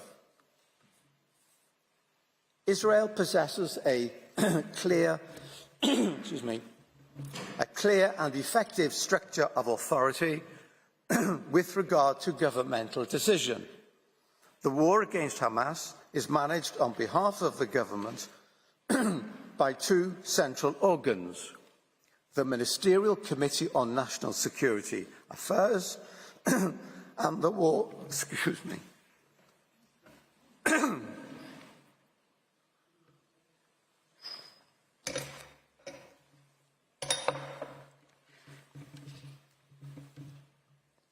and the War Cabinet, the latter established for the purpose of managing the war by the former. These bodies make the relevant decisions regarding the war's conduct, and according to Israeli law, the decisions of the government and its committees obligate the ministers of the government in accordance with the principle of collective responsibility. It is the collective decisions of these bodies which are the binding provisions in question. The Prime Minister stands at the head of these organs, decides on the agenda of their meetings, steers their activity and summarises the meetings and the instructions issued therein. To make it clear, in order to determine the policy and intentions of the government of Israel, it is necessary to examine the decisions of the Ministerial Committee on National Security Affairs and the War Cabinet, and to examine whether the particular comments expressed conform or not with the policies and decisions made. Thus, to produce random quotes that are not in conformity with government policy, produced as describing, is misleading at best. Such as the statement by the Minister of Heritage, for example, who is completely outside the policy and decision-making process in the war. In any event, his statement was immediately repudiated by members of the War Cabinet and other ministers, including the Prime Minister. In tab 1A of the volume which Israel has submitted to the court, one may find numerous excerpts from internal cabinet decisions that attest to Israel's true intent throughout this war. For example, one finds the instructions from the Prime Minister in a meeting of the Ministerial Committee on National Security Affairs from the 29th of October, stating the following. 1. The Prime Minister stated time and again, we must prevent a humanitarian disaster. 2. The Prime Minister indicated the possible sorts of solutions that will ensure required supply of water, food and medicine, increasing the amount of trucks entering with the necessary inspections. 3. Promoting the construction of field hospitals in the south of the Gaza Strip. To re-emphasise, this is a directive to authorities, nothing less. Tab 1A contains a considerable number of similar directives, emphasising the need to avoid harm to civilians and facilitate humanitarian aid. Genocidal intent? Let me turn to the IDF. This, like every army, is a hierarchical body that operates by way of orders from superiors and is headed by the Chief of the General Staff. Remarks or actions of a soldier do not and cannot reflect policy. In tab 1B, one may find a daily operational directive, which I understand is repeated day by day, issued by the Operations Directorate of the IDF, stating that attacks will be solely directed towards military targets while adhering to the principles of distinction, proportionality and the obligation taking precautions in attacks in order to reduce collateral damage. This is a directive that binds all IDF forces.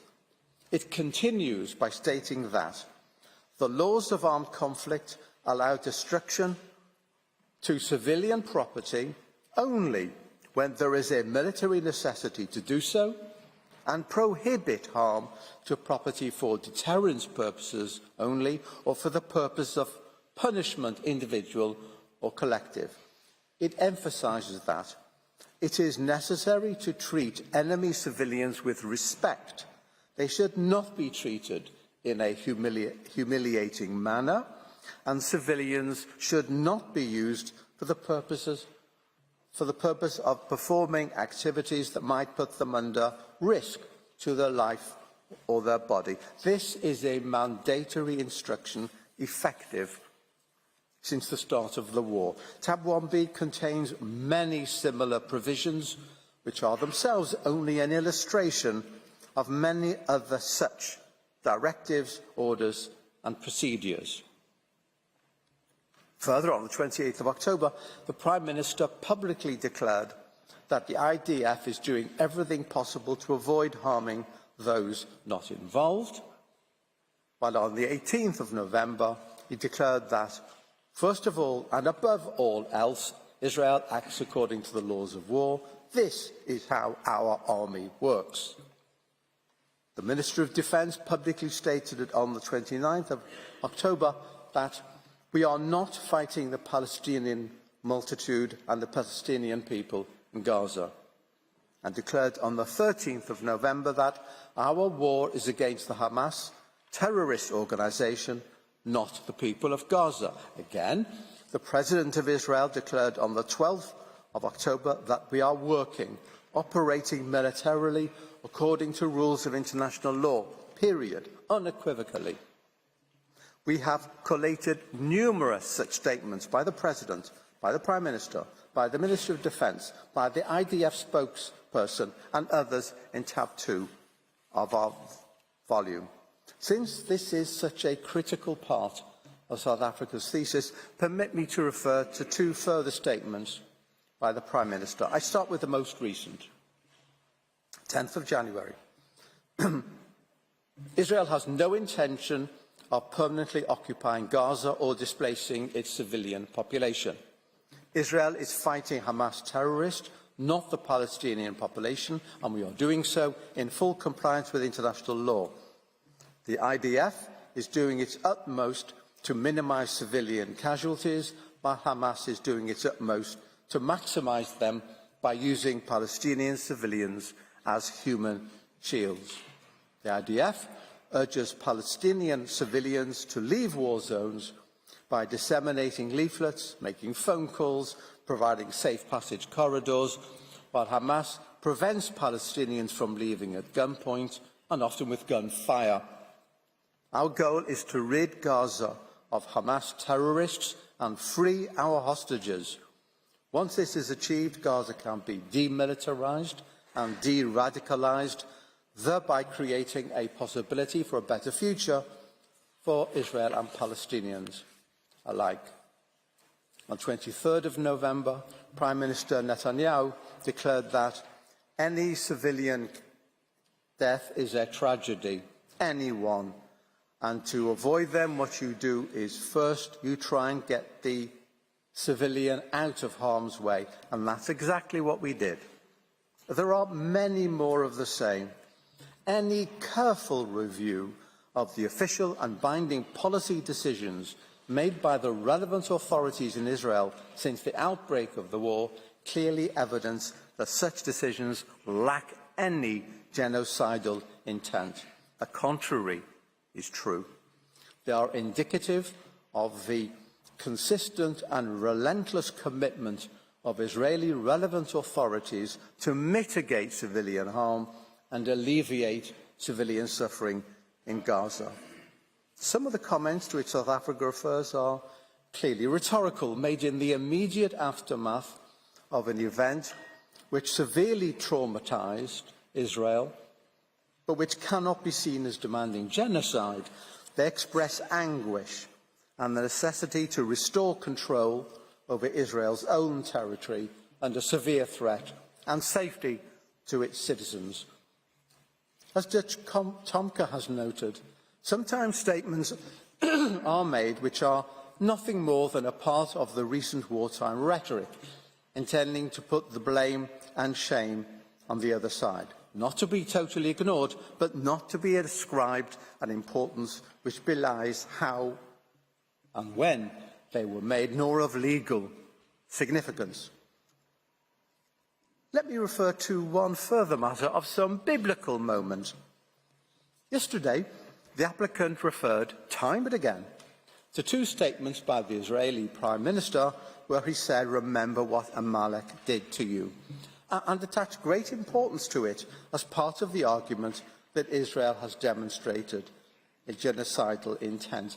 There is no need here for a theological discussion on the meaning of Amalek in Judaism, which was indeed not understood by the applicant. Let me just turn to the Prime Minister's statement of the 28th of October, which was partially and misleadingly quoted yesterday. He said, "We are now entering the second phase of the war, which its objectives are clear: destruction of the military and governmental capabilities of Hamas and the return of the hostages back home. In the last couple of days, I have met with our soldiers in the bases. in the field, in the north and in the south.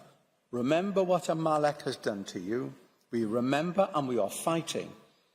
In front of our brave and hero soldiers, there is one prior mission: to defeat the murderous enemy and secure our existence in our land. The IDF is the most moral army in the world. The IDF does everything to avoid harming the uninvolved. Tab 3 lists and addresses additional examples of misleading quotes by the applicants regarding Israel's policy. It is thus our conclusion that South Africa has failed to demonstrate the prima facie jurisdiction of the court. I turn to the next issue. As the court has noted, its power to grant provisional measures has its object the preservation of the respective rights claimed by the parties in a case pending its decision on the merits.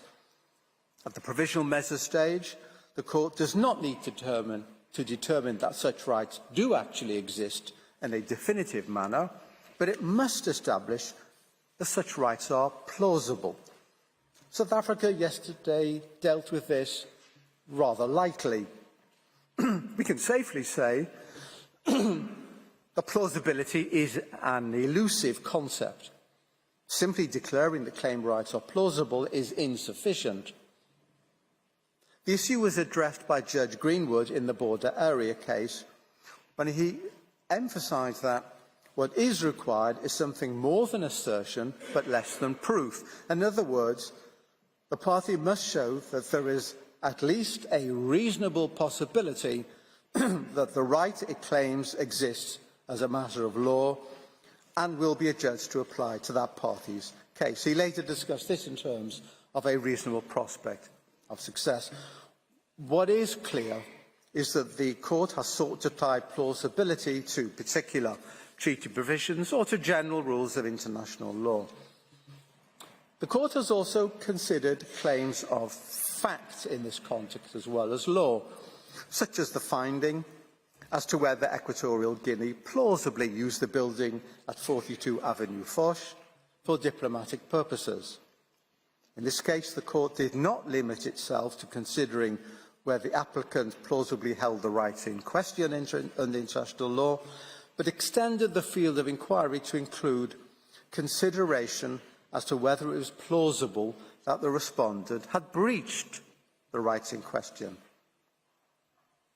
This approach appears also in Ukraine and Russia, where the court concluded that, on the basis of the evidence presented by the parties, it appears that some of the acts complained of by Ukraine fulfil this condition of plausibility. In other words, the court was prepared to consider not only the question of the plausibility of rights,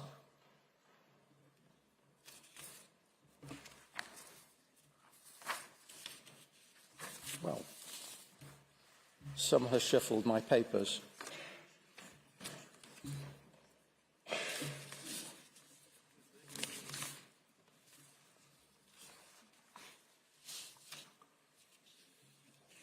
Well, but also the question of the possible breach of such rights. The power of the court to indicate provisional measures under Article 41 of the statute has its object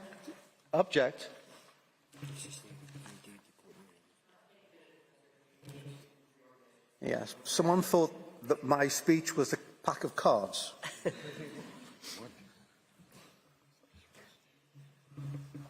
Indeed, in the Jadav case, my apologies, the court was prepared to examine evidence as to the existence of asserted rights and whether, as a matter of fact, the violations had plausibly happened. The final point to be made in this section of my pleading is simply to underline the obvious point that the court needs to consider the relevant respective rights of both parties, the respondent as well as the applicant. Article 41 provides that the purpose of the provisional measures is to preserve the rights of either party. I would note the court order of the 16th of March 2022 in Ukraine, Russia, stating that the power of the court to indicate provisional measures has as its object the preservation of the respective rights claimed by the parties. And further quote the comment in the Myanmar case that the function of provisional measures is to protect the respective rights of either party pending its final decision. This mutual protection or balancing criterion in the light of the rights of both parties is intended to prevent either party being placed in a situation of disadvantage and to ensure that irreparable prejudice will not be caused to either party. I will look briefly at the relevant rights of both parties here. As regards the applicant, I make three simple and brief points. First, South Africa has presented a confusing and a partial recital of the facts. This will be discussed later this morning by Ms. Rajwan.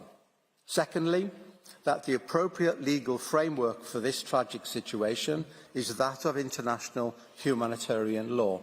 Thirdly, that Israel's efforts both to mitigate harm when conducting operations, as well as its efforts to alleviate suffering through humanitarian activities, have gone relatively unnoticed and dispel, or at the very least mitigate, against any allegation of genocidal intent. As from Israel's withdrawal of its civilian and military presence from Gaza in 2005, which brought an end to its belligerent occupation, and the violent coming to power of Hamas in 2007, a situation of conflict has existed, with Hamas firing rockets at Israeli towns and villages unceasingly.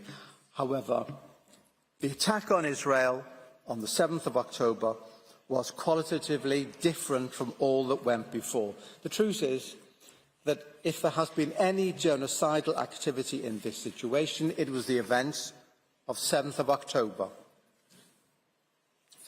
Acts and intent can and have been adequately demonstrated.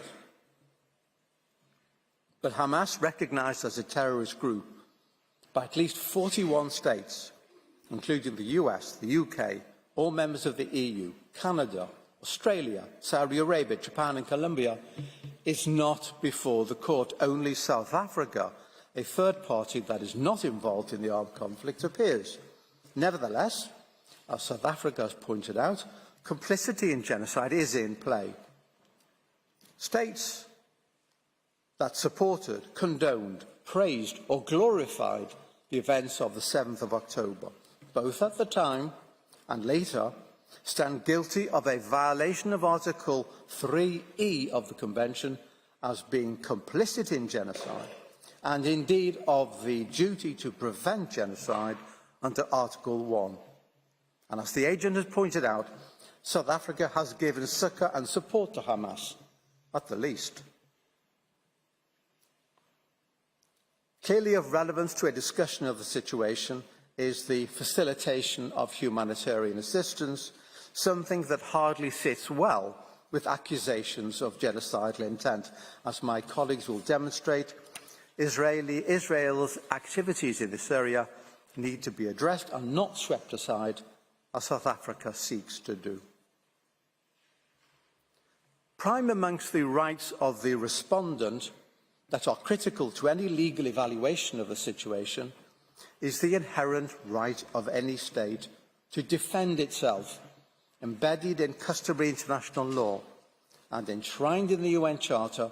This right, afforded to states, reaffirms and underlines the responsibility of all states towards their citizens and marks the acceptance by the international community of the political reality and legal confirmation that states, when attacked, may legitimately respond in a forceful and proportionate manner.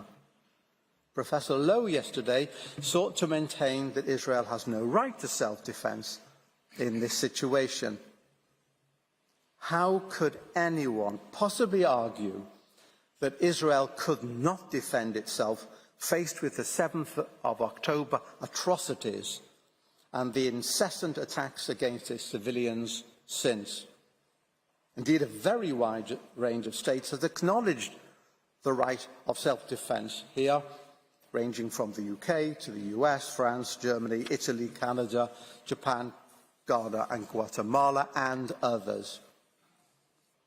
Israel bears the responsibility to exercise its protection over its citizens, not only those constantly subjected to bombardment from Gaza, but also and critically with regard to those captured and held hostage as a result of the 7th of October outrage. These rights exist and cannot be disregarded. Of course, Israel does not have any right to violate the law, still less to commit genocide, and indeed it does not, but it does have every right to act to defend itself in accordance with the rules and principles of international law, and so it has done. A link has to be established between the rights asserted and the provisional measures requested, and this issue will be addressed by Mr. Staker. And he will show that the measures proposed go far beyond the protection of the rights asserted. Madam President, members of the Court, this is an important case. Allegations have been made which verge on the outrageous. The attack by Hamas on 7th of October, with its deliberate commission of atrocities, clearly falls within the statutory definition of genocide. Israel's response was and remains legitimate and necessary. It acted and continues to act in a manner consistent with international law. It does so not in an unrestrained manner, but in investing unprecedented efforts in mitigating civilian harm at a cost to its operations, as well as alleviating hardship and suffering with investment of resources and efforts. There is no genocidal intent here. This is no genocide. South Africa tells us only half the story. Israel is guilty of genocide. We cannot deal with Hamas. Only Israel must be stopped from protecting its citizenry and eliminating the egregious threat that is Hamas. We cannot deal with Hamas. Meanwhile, we must bind the arms of the State of Israel. Hamas is for some other body. I conclude. First, the core of genocide is intent. Without intent, there can be no genocide in law. It is true for the merits. It is equally true for provisional measures. Any prima facie consideration, indeed, of intent, even at this preliminary stage, will only demonstrate its absence from Israel's activities. Second, there is here no dispute under the Genocide Convention as at the time of submission of the application, as alleged by South Africa and as required for prima facie jurisdiction. Indeed, South Africa's own precipitate activities with notes over recent weeks demonstrates the lack of its confidence in this respect, and that is telling. Thirdly, the rights to be protected in the provisional measures procedure cover not just the applicant but also the respondent, and chief amongst these rights is that of the right and obligation to act to defend itself and its citizens. This must be considered and weighed by the court as against the false accusations levelled at Israel. Madam President, members of the court, thank you for your kind attention. I would ask you to call Madame Rajwan at your convenience.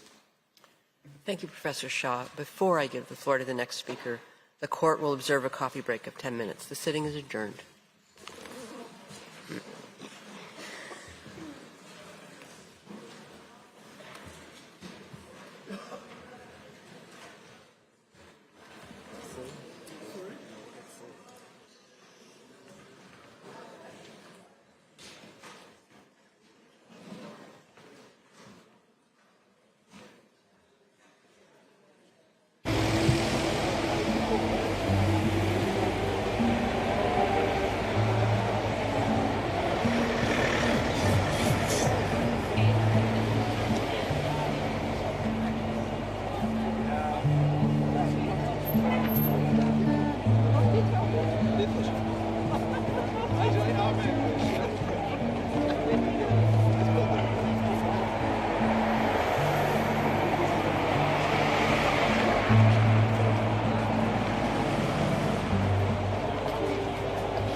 Yeah.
סטילים של החיים, כולם מומחים, מיליון אנשים. אנחנו ברגע של בום.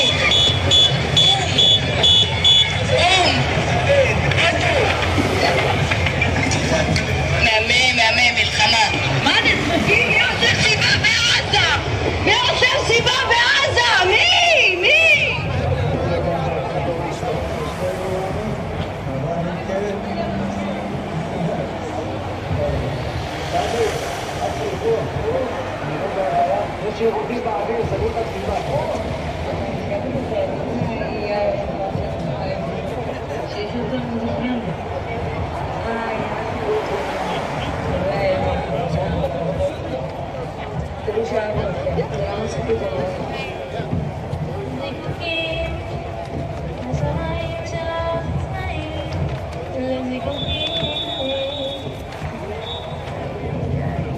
הייתה מסיבה?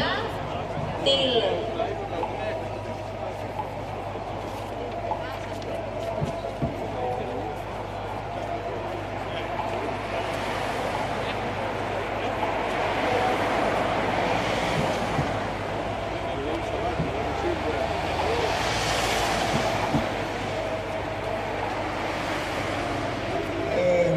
איזה באסה, הלך הנורא. המסיבה הכי יפה בארץ, האנשים הכי יפים.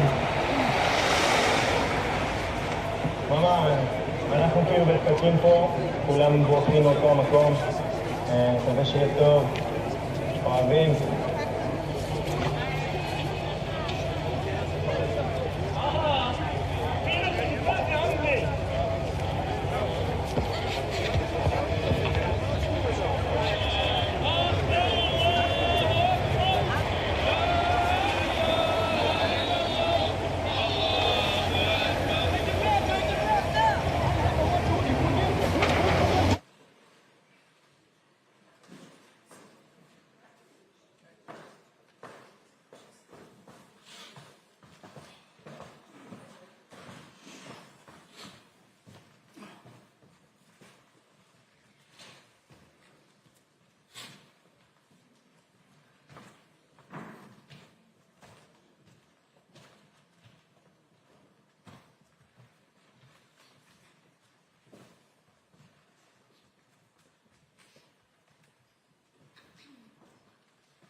Please be seated.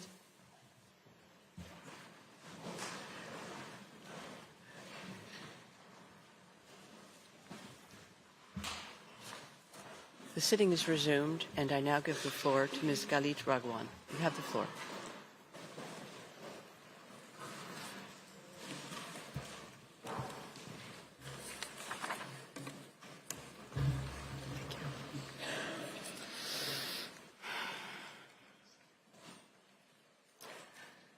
Madam President, members of the court, it is an honor to appear before you on behalf of the State of Israel. As Professor Shah noted, at this stage, South Africa does not need to prove that genocidal acts have been or are being committed. But it does have to show that the Genocide Convention is actually relevant. It has to show some level of acts and some level of intent. Professor Shah has spoken to the issue of express intent. It is my task to speak to the circumstances of Israel's actions. Israel cannot possibly comprehensively address today all of the allegations made in South Africa's application in this regard. The applicant paints a dire picture, but it is a partial and deeply flawed picture. The application is so distorted in its descriptions that it prevents the court from properly assessing the plausibility of the rights asserted by South Africa. Plausibility cannot be determined based on the unsubstantiated allegations of one party to the proceedings alone, if Article 41 of the court statute is to have any meaning. In the time available, I will address three aspects of reality on the ground that the applicant has either ignored or misrepresented. First, Hamas's military tactics and strategy. Second, Israel's efforts to mitigate civilian harm during operational activity. And third, Israel's efforts to address humanitarian hardship in Gaza, despite Hamas's attempts at obstruction. With respect to Hamas's military tactics and strategy, it is astounding that in yesterday's hearing, Hamas was mentioned only in passing and only in reference to the October 7 massacre in Israel. Listening to the presentation by the applicant, it was as if Israel is operating in Gaza against no armed adversary, but the same Hamas that carried out the October 7 attacks in Israel is the governing authority in Gaza. And the same Hamas has built a military strategy founded on embedding its assets and operatives in and amongst the civilian population. Urban warfare will always result in tragic deaths, harm, and damage. But in Gaza, these undesired outcomes are exacerbated because they are the desired outcomes of Hamas. In urban warfare, civilian casualties may be the unintended but lawful result of attacks on lawfully military objectives. International humanitarian law recognizes this reality and provides a framework for balancing military necessity with humanitarian considerations. These do not constitute genocidal acts. In the current conflict, many civilian deaths are directly caused by Hamas. Booby-trapped homes detonate and kill indiscriminately. Mines in alleyways collapse structures around them. And over 2,000 rockets, misfired by Hamas, have landed inside Gaza, causing untold levels of harm. One telling example is a blast at the Al-Hali hospital on October 17. Hamas claimed that the Israel Defense Forces, the IDF, attacked the hospital. Headlines around the world rushed to repeat this claim. The IDF later proved, and U.S. intelligence and other national security intelligence agencies independently confirmed that the blast was the result of a failed launch from within Gaza. It was not, as Hamas claimed, the fault of the IDF. Damage to civilian structures is another fact claimed by South Africa as evidence of genocide. But South Africa does not consider the sheer extent to which Hamas uses ostensibly civilian structures for military purposes. Houses, schools, mosques, UN facilities, and shelters are all abused for military purposes by Hamas, including as rocket launching sites. Hundreds of kilometers of tunnels dug by Hamas under populated areas in Gaza often cause structures above to collapse. In the slides before you, you can see a militant priming projectiles for launch on IDF forces in Gaza. You can see the holes in the residential house to hide and launch them. Here, you can see projectiles discovered underneath a bed in a child's bedroom. Here, a rocket being fired from a school. The launch site is circled in red. Here you can see firing from a UN school. You can see the letters UN on the roof, and the fire is circled in red. And here, long-range rocket launchers hidden inside a Scouts Club building. Finally, you can see part of a tunnel that runs for 4 kilometers, including nearby the Erez crossing, which is adjacent to Israel. Gaza's infrastructure has certainly been harmed during the conflict. However, South Africa would have the court believe that Israel is deliberately and unlawfully destroying homes without cause, but harm caused to lawful military objectives and harm caused as a result of Hamas's actions is not evidence of genocide. South Africa also alleges that Israel has waged an assault on Gaza's health system. What South Africa has neglected to bring before the court, however, is the overwhelming evidence of Hamas's military use of such hospitals.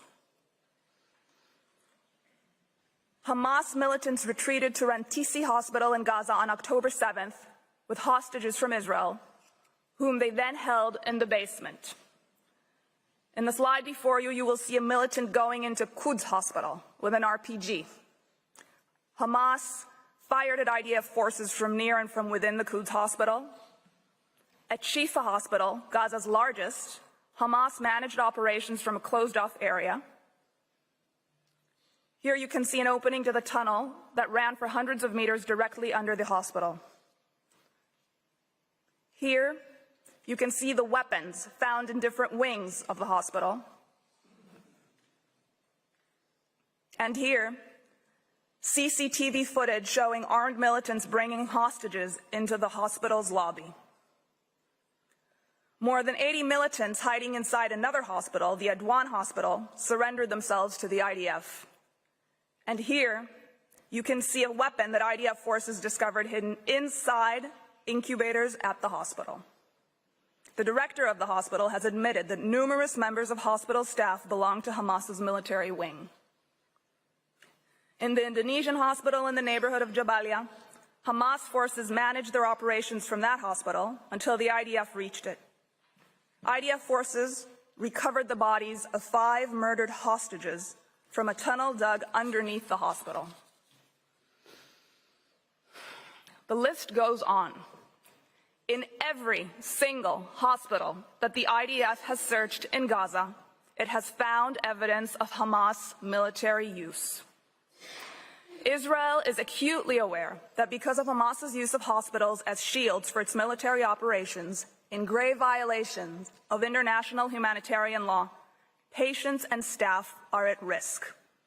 This is why the IDF has reached out to every hospital and offered assistance in relocating patients and staff to safer areas. Hospitals have not been bombed. Rather, the IDF sends soldiers to search and dismantle military infrastructure, reducing damage and disruption. Indeed, the tunnel that sat directly under the main building in Shifa Hospital was exploded without damaging the building above. The IDF then withdrew from the hospital. Yes, damage and harm have occurred as a result of hostilities in hospitals' vicinity, sometimes by IDF fire, sometimes by Hamas, but always as a direct result of Hamas's abhorrent method of warfare. Israel has published plenty of evidence of the extensive misuse by Hamas of medical facilities in direct violations of international humanitarian law. It has brought journalists to see firsthand.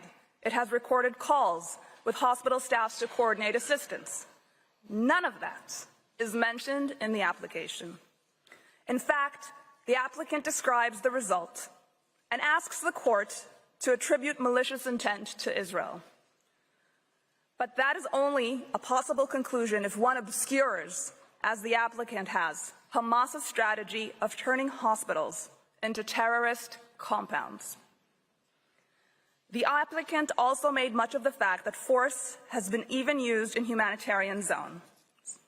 What the applicant neglected to inform the court, however, was that Hamas has, in its contempt for Palestinian civil life, regularly and deliberately fired from such zones, turning areas of relief into zones of conflict.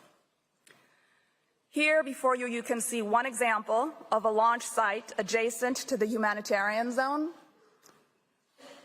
both amplified in larger pictures. And in the next slide, you can see evidence of a rocket launched from next to Gaza's water desalination facility. I now would like to address briefly the second issue, Israel's efforts at mitigation of civilian harm. Here, too, the applicant tells not just a partial story, but a false one. For example, the application presents Israel's call to civilians to evacuate areas of intensive hostilities, quote, as an act calculated to bring about its physical destruction, quote. This is a particularly egregious allegation that is completely disconnected from the governing legal framework of international humanitarian law. Evacuation of civilians is recognized under international humanitarian law as one of the measures that may be implemented to protect civilians from the effects of ongoing hostilities. Indeed, such evacuation may even amount to a duty that the party to the conflict has towards civilians. While temporary evacuation undoubtedly involves hardship and suffering, it is preferable to remaining in areas of intensive hostilities, all the more so when one party makes a concerted effort to use those civilians as shields. The IDF maintains a civilian harm mitigation unit to undertake this task. It works full-time to provide advance notice of areas in which the IDF intends to intensify its activities, coordinate travel routes for civilians, and secure these routes. This unit has developed a detailed map so that specific areas can be temporarily evacuated instead of evacuating entire areas. On the slide before you, you can see that map divided into areas, as well as a screenshot of a video explaining the system in Arabic so civilians may understand it. The IDF also enacts localized pauses in its operations to allow civilians to move. It does this even though Hamas does not agree to do the same, and has even attacked IDF forces securing humanitarian corridors. Excuse me, I have a request from the interpreters that you slow down the pace of your speaking. Could you please do that? Thank you. Of course. Yesterday, South Africa stated that the IDF gave 24 hours notice to civilians in northern Gaza to evacuate. In fact, the IDF urged civilians to evacuate to southern Gaza for over 3 weeks before it started its ground operation. 3 weeks that provided Hamas with advance knowledge of where and when the IDF would be operating.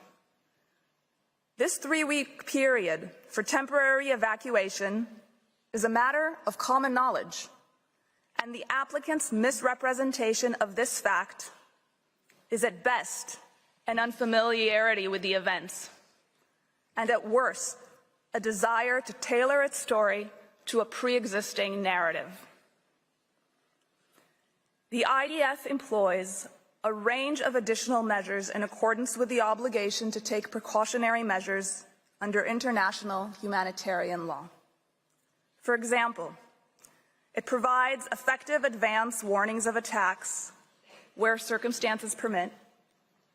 To date, the IDF has dropped millions of leaflets over areas of expected attacks with instructions to evacuate and how to do so, broadcast countless messages over radio and through social media, warning civilians to distance themselves from Hamas operations, and made over 70,000 individual phone calls, including to occupants of the targets, warning them of impending attacks. This requires time, it requires resources and intelligence, and the IDF invests all of these to save civilian lives. Here you can see the IDF's Arabic Twitter account providing information for civilians to evacuate specific areas, including the location of shelters nearby. Yet the applicant astonishingly claims that these efforts are in themselves genocidal. In other words, a measure intended to mitigate harm to the civilian population, sometimes exceeding the requirements of international humanitarian law, is proof, according to the applicant, of Israel's intent to commit genocide, when in fact it proves the exact opposite. My third topic, with respect to the humanitarian situation. Much attention was given by South Africa to this situation. Despite Israel's efforts to mitigate harm, there is no question that many civilians in Gaza are suffering as a result of the war that Hamas began. While Israel is seeking to minimize civilian harm, Hamas is doing everything in its power to use the civilian population and civilian infrastructure for its own protection, thwarting humanitarian efforts aimed at alleviating the distress of the civilian population. Further illustration on Hamas's tactics and Israel's efforts can be found in tabs 4 and 9 of the volume provided to the court. I now turn to describe just some of the humanitarian coordination efforts that Israel has been engaged in, and Mr. Sender will further expand on this. Israel maintains a dedicated military unit called Kogat, responsible for routine coordination with international organizations in Gaza with respect to various humanitarian aspects. It is Kogat that mans and operates the crossings between Israel and Gaza. This includes the Erez crossing, through which prior to October 7, almost 20,000 Gazans passed through into Israel daily for work. South Africa showed a map yesterday, with the Erez crossing marked closed. What it failed to note is that the crossing was attacked on October 7th by Hamas, which murdered and kidnapped Kogat staff and caused significant damage.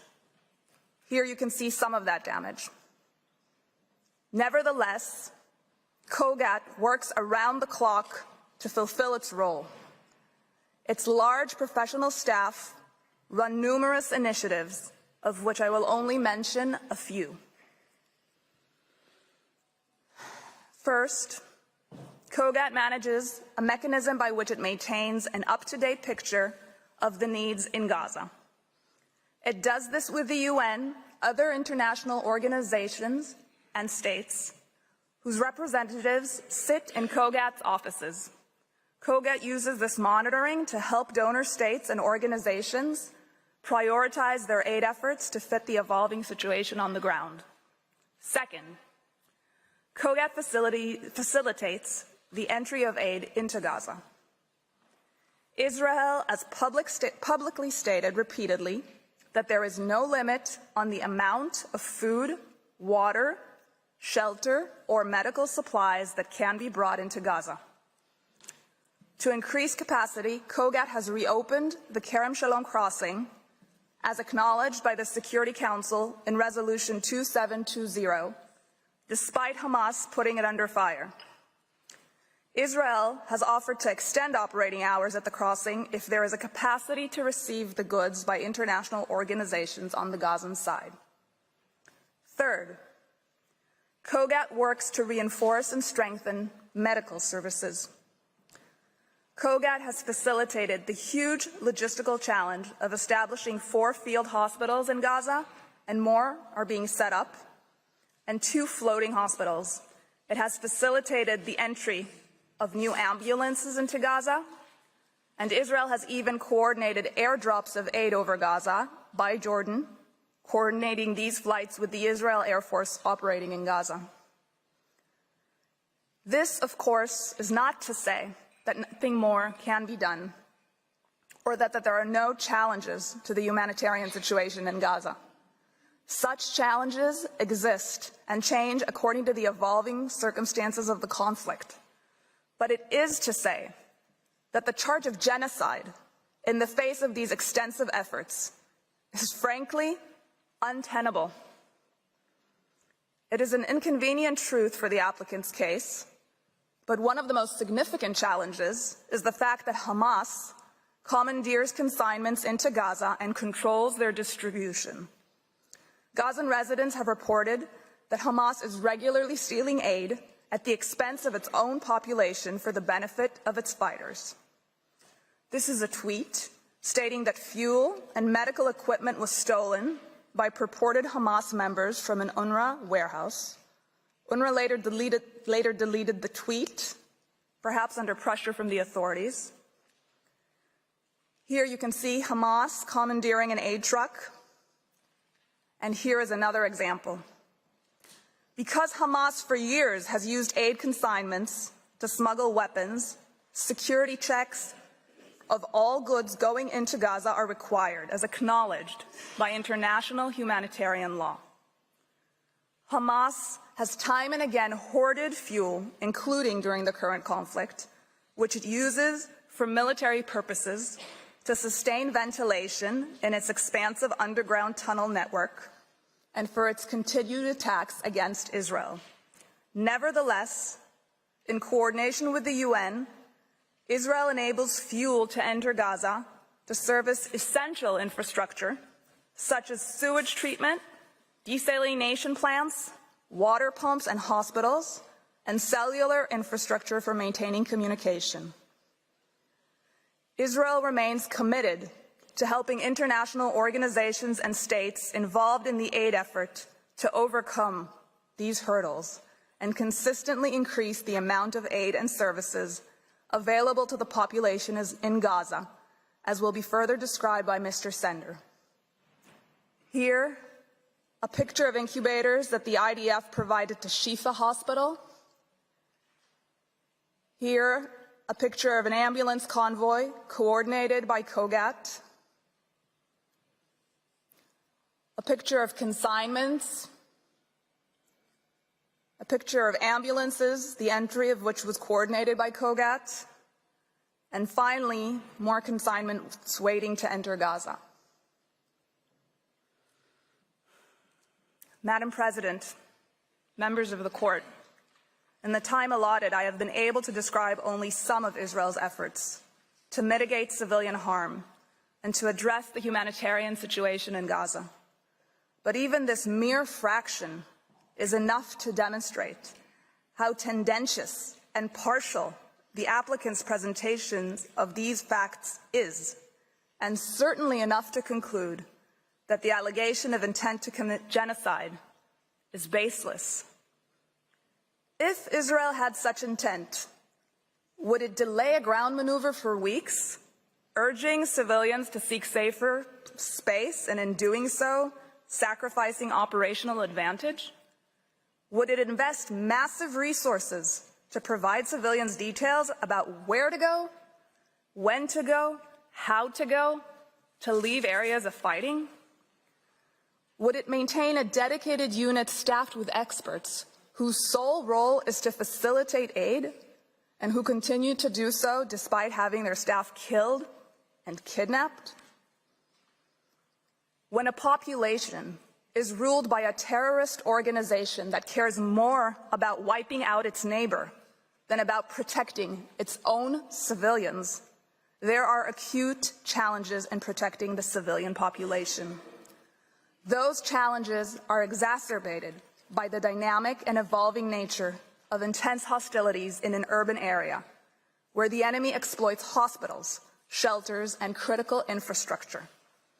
Would Israel work continuously with international organizations and states, even reaching out to them on its own initiative, to find solutions to these challenges if it were seeking to destroy the population? Israel's efforts to mitigate the ravages of this war on civilians are the very opposite of intent to destroy them. Under these circumstances, far from being the only inference that could reasonably be drawn from Israel's pattern of conduct, intent to commit genocide is not even a plausible inference. Madam President, members of the court, that concludes my statement. I thank you for your kind attention, and I ask that you now invite Mr. Sender to the podium.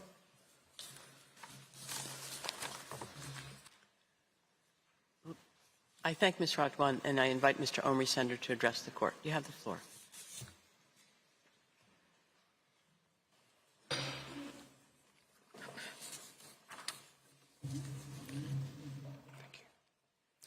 Madam President, members of the court, it is an honor to appear before you today on behalf of the State of Israel.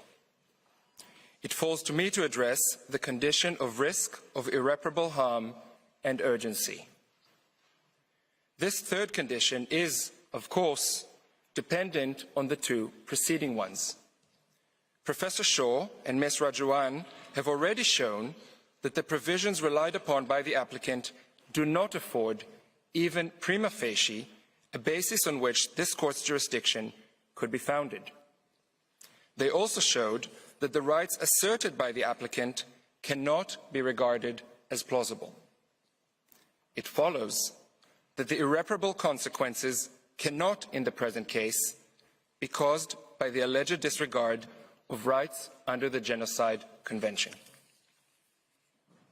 Again, this is not at all to say that the humanitarian situation arising from the present armed conflict is not grave.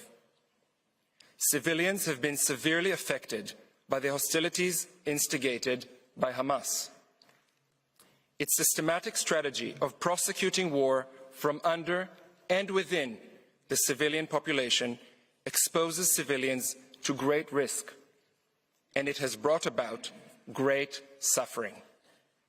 Israel has done and is doing a great deal to alleviate this suffering in very challenging circumstances. In this regard, the factual account provided by the applicant is once again entirely one-sided.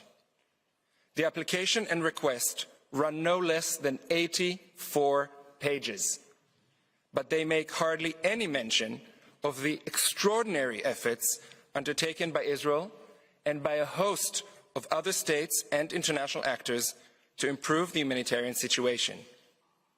We again heard virtually nothing from the applicant on this issue yesterday. But this is a critical factor in the request before you. As Ms. Rajuan has shown, it frustrates any attempt to establish the necessary special intent for genocide. It also bears upon the third condition established in your case law. Madam President, members of the Court, we know from your case law that the power of the Court to indicate provisional measures will be exercised only in exceptional circumstances. There needs to be, as you have said, a real and imminent risk that irreparable prejudice will be caused to the rights claimed before the Court gives its final decision. Your order in the Myanmar case, in which the Genocide Convention was also invoked, suggests that the adoption, and I quote, of concrete measures aimed specifically at recognizing and ensuring the right, end of quote, of the group in question to exist would mean that irreparable harm and urgency cannot be established. Precisely such concrete measures have been taken by Israel, which has been facilitating the provision of more and more humanitarian assistance for people in need throughout the Gaza Strip. These steps have not only been increasing so as to meet the developing situation on the ground. They are continuously undertaken specifically in order to prevent harm to the civilian population. These efforts have had an impact. Just last week, for example, with the assistance of the World Food Programme, a dozen bakeries reopened with the capacity to produce more than 2 million breads a day. The World Food Programme has said the delivery of flour, salt, sugar and yeast continues so as to enable more bakeries to reopen, increasing accessibility and affordability for thousands of families. And since the applicant mentioned yesterday the number of trucks entering Gaza each day before and after the war, the accurate average number for trucks specifically carrying food is 70 trucks a day before the war and 109 trucks a day over the last 2 weeks. All this information may be found in your judge's folder. Access to water has also been a priority. As with food supplies, there is no restriction on the amount of water that may enter Gaza. Israel continues to supply its own water to Gaza by 2 pipelines. It facilitates the delivery of bottled water in large quantities, and it repairs and indeed expands water infrastructure that has been damaged by the fighting. An additional water pipe, bringing water into southern Gaza from Egypt, began operating a few weeks ago. Access to medical supplies and services is also growing. Israel has so far facilitated the establishment of 4 field hospitals and 2 floating hospitals. The establishment of 2 more hospitals is underway. Israel is facilitating the entry of medical teams into Gaza, as also vaccinations, including in cooperation with UNICEF. Ill and wounded persons are being evacuated through the Rafah border crossing to Egypt, the United Arab Emirates, Turkey, Qatar, and Jordan. Tents and winter equipment are being distributed as well. The constant delivery of fuel and cooking gas is also facilitated. According to official data, again in your judges' folders, from 8 December, the amount of fuel entering Gaza has doubled and currently stands at 180,000 liters a day. This is a target amount requested by the UN itself. Since 21 December, the amount of cooking gas entering Gaza has also doubled, now standing at an average of 90 tons per day. Details of this kind concerning the various ongoing humanitarian efforts are updated every single day on a designated English website of COGAT, the unit in the Ministry of Defense in charge of monitoring the humanitarian situation. When pressing needs are identified, solutions are soon coordinated. A great effort is indeed invested in eliminating bottlenecks so as to improve the entrance and distribution of aid, notwithstanding Hamas constantly stealing it. As you have heard, a joint operations room involving Israel, Egypt, the United States, and the UN operates daily to solve in real time logistical difficulties. Israel also coordinates with various UN agencies and the ICRC to address their own needs. On 15 December, Israel decided to open its crossing at Kerem Shalom with the express intention to improve and upgrade the delivery of humanitarian assistance to Palestinian civilians in Gaza. That part of the government's decision is in your judges' folder as well. This has eased congestion at the Rafah crossing and helped facilitate the provision of greater amounts of aid. Israel facilitates air routes as well for parachuting aid directly into Gaza. Facilitating a maritime corridor is currently being considered with other states. Madam President, members of the court, again, these are just some examples, but they show that Israel, no doubt, meets the legal test of concrete measures aimed specifically at recognizing and ensuring the rights of the Palestinian civilians in Gaza to exist. It has been the daily work of numerous Israeli officials, of various agencies, to ensure that these and other steps are effectively carried out at a time when they and their families are themselves under constant attack. A determination that the multilateral, large-scale humanitarian effort is lacking, or that scaling up access of humanitarian relief to Gaza would be of no avail, as the applicant would have you believe, should not be made lightly. Madam President, members of the court, 2 additional elements warrant your careful attention. They too suggest that the condition of urgency is not as easily met as the applicant would have you believe.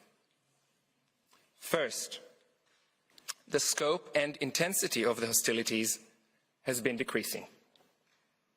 Israel's defense minister said last week that Israeli forces would be shifting from the intense maneuvering phase of the war toward, and I quote, different types of special operations. This statement, made in an interview to international media, is found at tab 16A of the volume submitted. This week, on 8 January, the spokesperson for the Israeli military confirmed that the Israeli campaign had already started a transition to fewer ground troops and fewer airstrikes. The war shifted a stage, he said. As you will see in tab 16B of the volume, he spoke of a new and less intense phase of fighting. He specifically mentioned that Israel will continue to reduce the number of troops in Gaza. 5 brigades, consisting of thousands of soldiers, have already been withdrawn from the territory. Second, the UN Security Council has only recently adopted a resolution for the specific purpose of alleviating the humanitarian situation. By Resolution 2720 of 22 December, which is found at tab 16C of the volume, the Council demanded the immediate and unconditional release of all hostages, as well as the delivery of humanitarian assistance at scale directly to the Palestinian civilian population throughout the Gaza Strip. More specifically still, the Council requested the Secretary General to appoint a senior coordinator in order to establish a UN mechanism for accelerating the provision of humanitarian relief consignments to Gaza. Contrary to what we heard yesterday, this resolution does not, and I quote, remain unimplemented, close quote. A senior coordinator has been appointed and indeed began her work. The Council remains actively seized of the matter. Israel, for its part, is already working with the senior coordinator, and it has just this week coordinated the entrance of a UN delegation into northern Gaza in order to evaluate the situation and map the needs for a future return of Palestinian civilians. I recall in this connection that in the Aegean Sea case, the court found that it was not necessary to indicate provisional measures where the government in question showed willingness to act in accordance with the recommendations of the Security Council concerning the matter before the court. All these recent developments indicate that the facts as they presently exist do not call for awarding interim relief. They also suggest that the difference between the present case and earlier cases that have come before you are very clear. Finally, the lack of urgency within the meaning of the court's case law is further demonstrated by assurances provided before you today by Israel's co-agents. They could not be clearer in stating that Israel remains bound at all times by its international legal obligations. Needless to say, this includes Israel's obligations as a state party to the Genocide Convention. The applicant will have this court say that it cannot take the word of a state. That would be not only unfortunate, it would also be contrary to the law on unilateral declarations of states. Unsurprisingly, your consistent case law suggests that assurances of the kind offered by Israel may well render the indication of provisional measures unnecessary. Madam President, members of the court, the conclusion is that the condition of irreparable prejudice and urgency cannot be met. It is Israel and its citizens who would risk irreparable harm if the request of South Africa were to be granted. Madam President, distinguished members of the Court, that concludes my statement. I thank you for your kind attention, and I ask that you now invite Mr. Staker to the podium. I thank Mr. Sender, and I now invite Mr. Christopher Staker to take the floor. You have the floor, sir.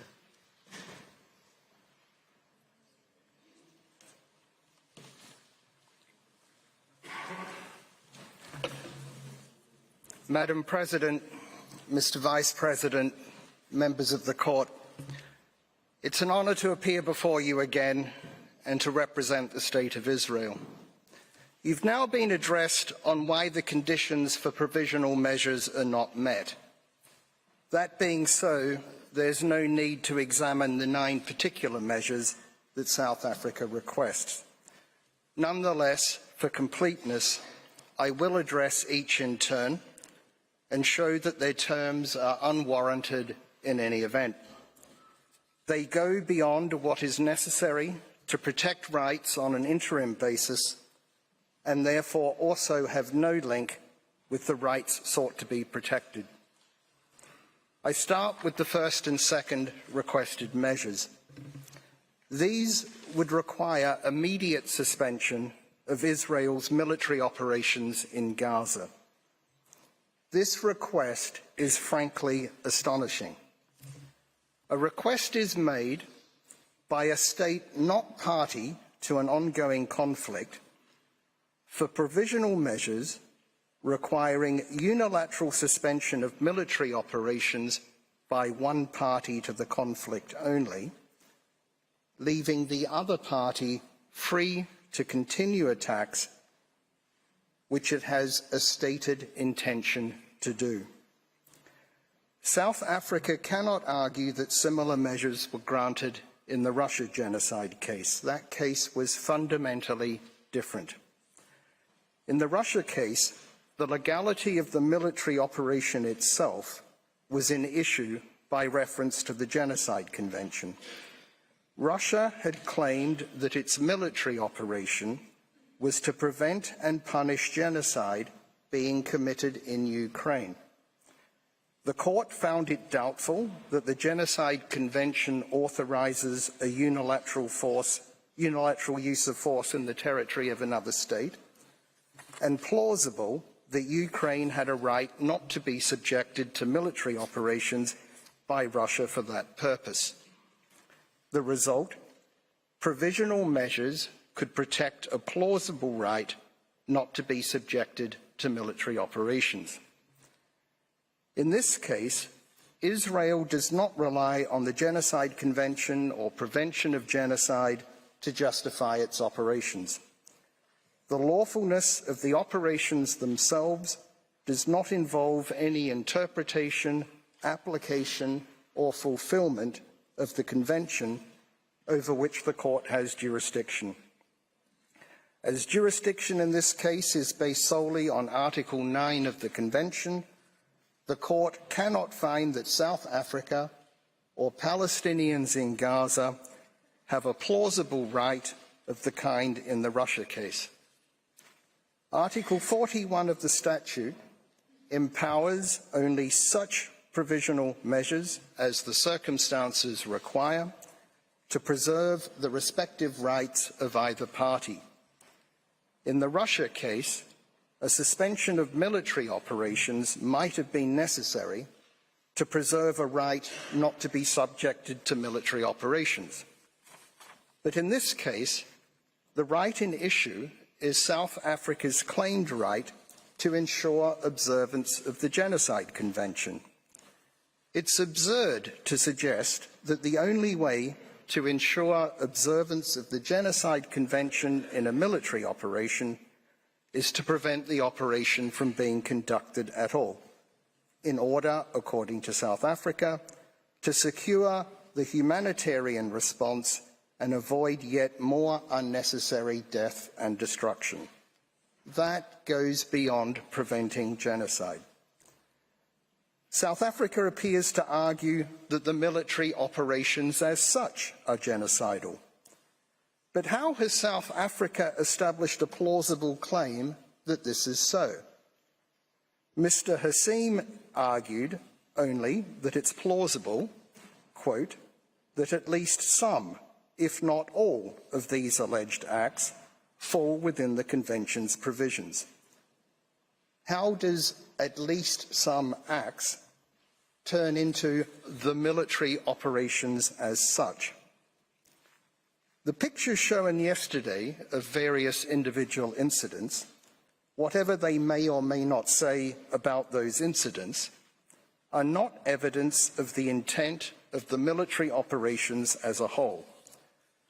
Professor Shaw has addressed you on why the statements of holders of official positions relied on by South Africa do not establish a plausible claim of genocidal intent. The inevitable fatalities and human suffering of any conflict is not of itself a pattern of conduct that plausibly shows genocidal intent. These provisional measures are therefore not within the Court's power under Article 41 of the statute. They go well beyond anything required to preserve the specific rights in issue, namely the observance of the Convention in military operations. They seek instead to shut down the military operations themselves. The requested measures seek to reverse the Bosnia case. When provisional measures were ordered in that case, the armed conflict was still in progress. The allegations in that case were similar to those made in this case. Bosnia and Herzegovina specifically requested a provisional measure requiring Yugoslavia to cease and desist from any and all types of military or paramilitary activities against the people, state and government of Bosnia and Herzegovina. But the Court did not grant it, even though, unlike in this case, an ongoing genocide was said to be in progress on the territory of the very state seeking provisional measures, and both parties to the conflict were parties to the case. The Court said expressly that it refused because such a measure would be for the protection of a right that could not form the basis of a judgment in exercise of jurisdiction under the Genocide Convention. There is no reason to depart from that case law.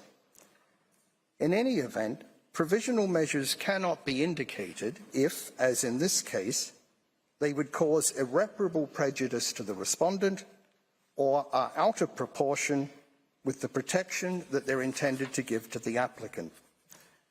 The fact is that provisional measures impose burdens on the party to which they are addressed in order to protect potentially non-existent rights of another party. It would be contrary to the sovereign equality of states for such burdens to be imposed without regard to their effects on the state to which they are addressed.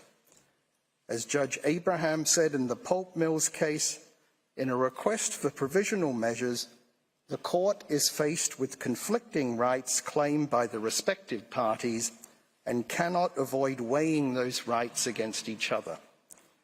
In the Financing of Terrorism Convention case, Judge Tomka said that the Court, when considering requests for provisional measures, is expected to weigh and balance the respective rights of the parties.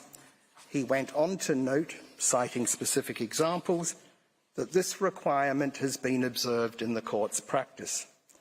The Court has made clear in other provisional measures orders that it must preserve the respective rights of both parties. Its established jurisprudence is that Article 41 of the statute, quote, has as its object the preservation of the respective rights claimed by the parties, unquote. That is to say, both parties.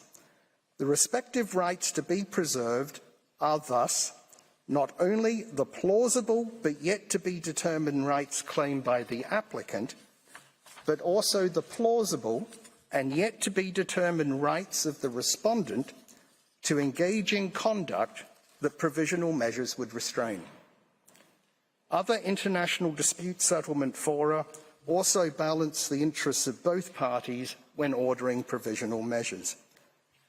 Already a century ago, a mixed arbitral tribunal recognised a principle that the possible injury to the addressee of provisional measures must not be out of proportion with the advantage which the claimant hopes to derive from them. The Institute of International Law has now recognised a general principle of law that international and national courts and tribunals may grant interim relief, and, as a requirement for such measures, that the risk of injury to the applicant must outweigh the risk of injury to the respondent. This principle is also recognised by other international dispute settlement mechanisms.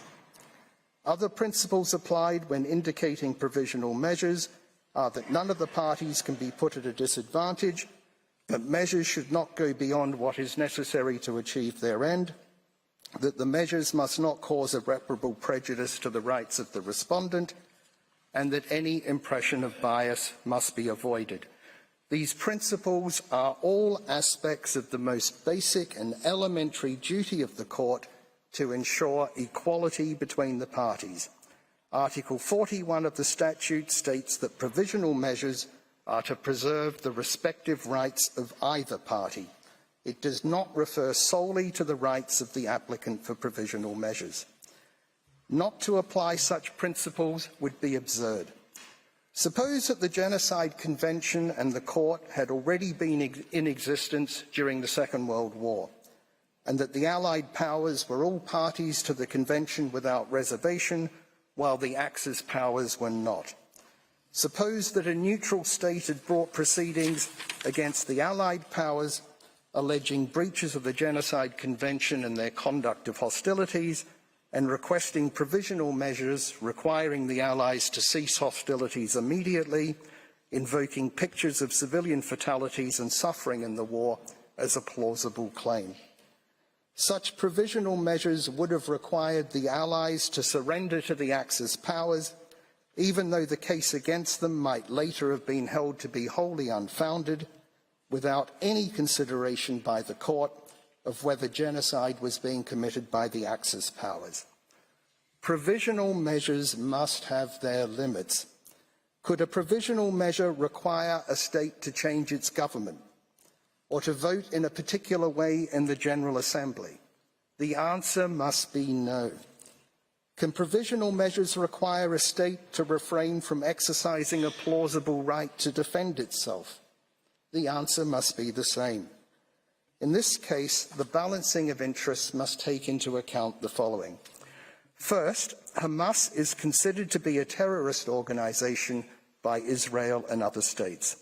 Second, it's undisputed that on 7 October, Hamas committed on Israeli territory a large-scale terrorist attack. This is continuing.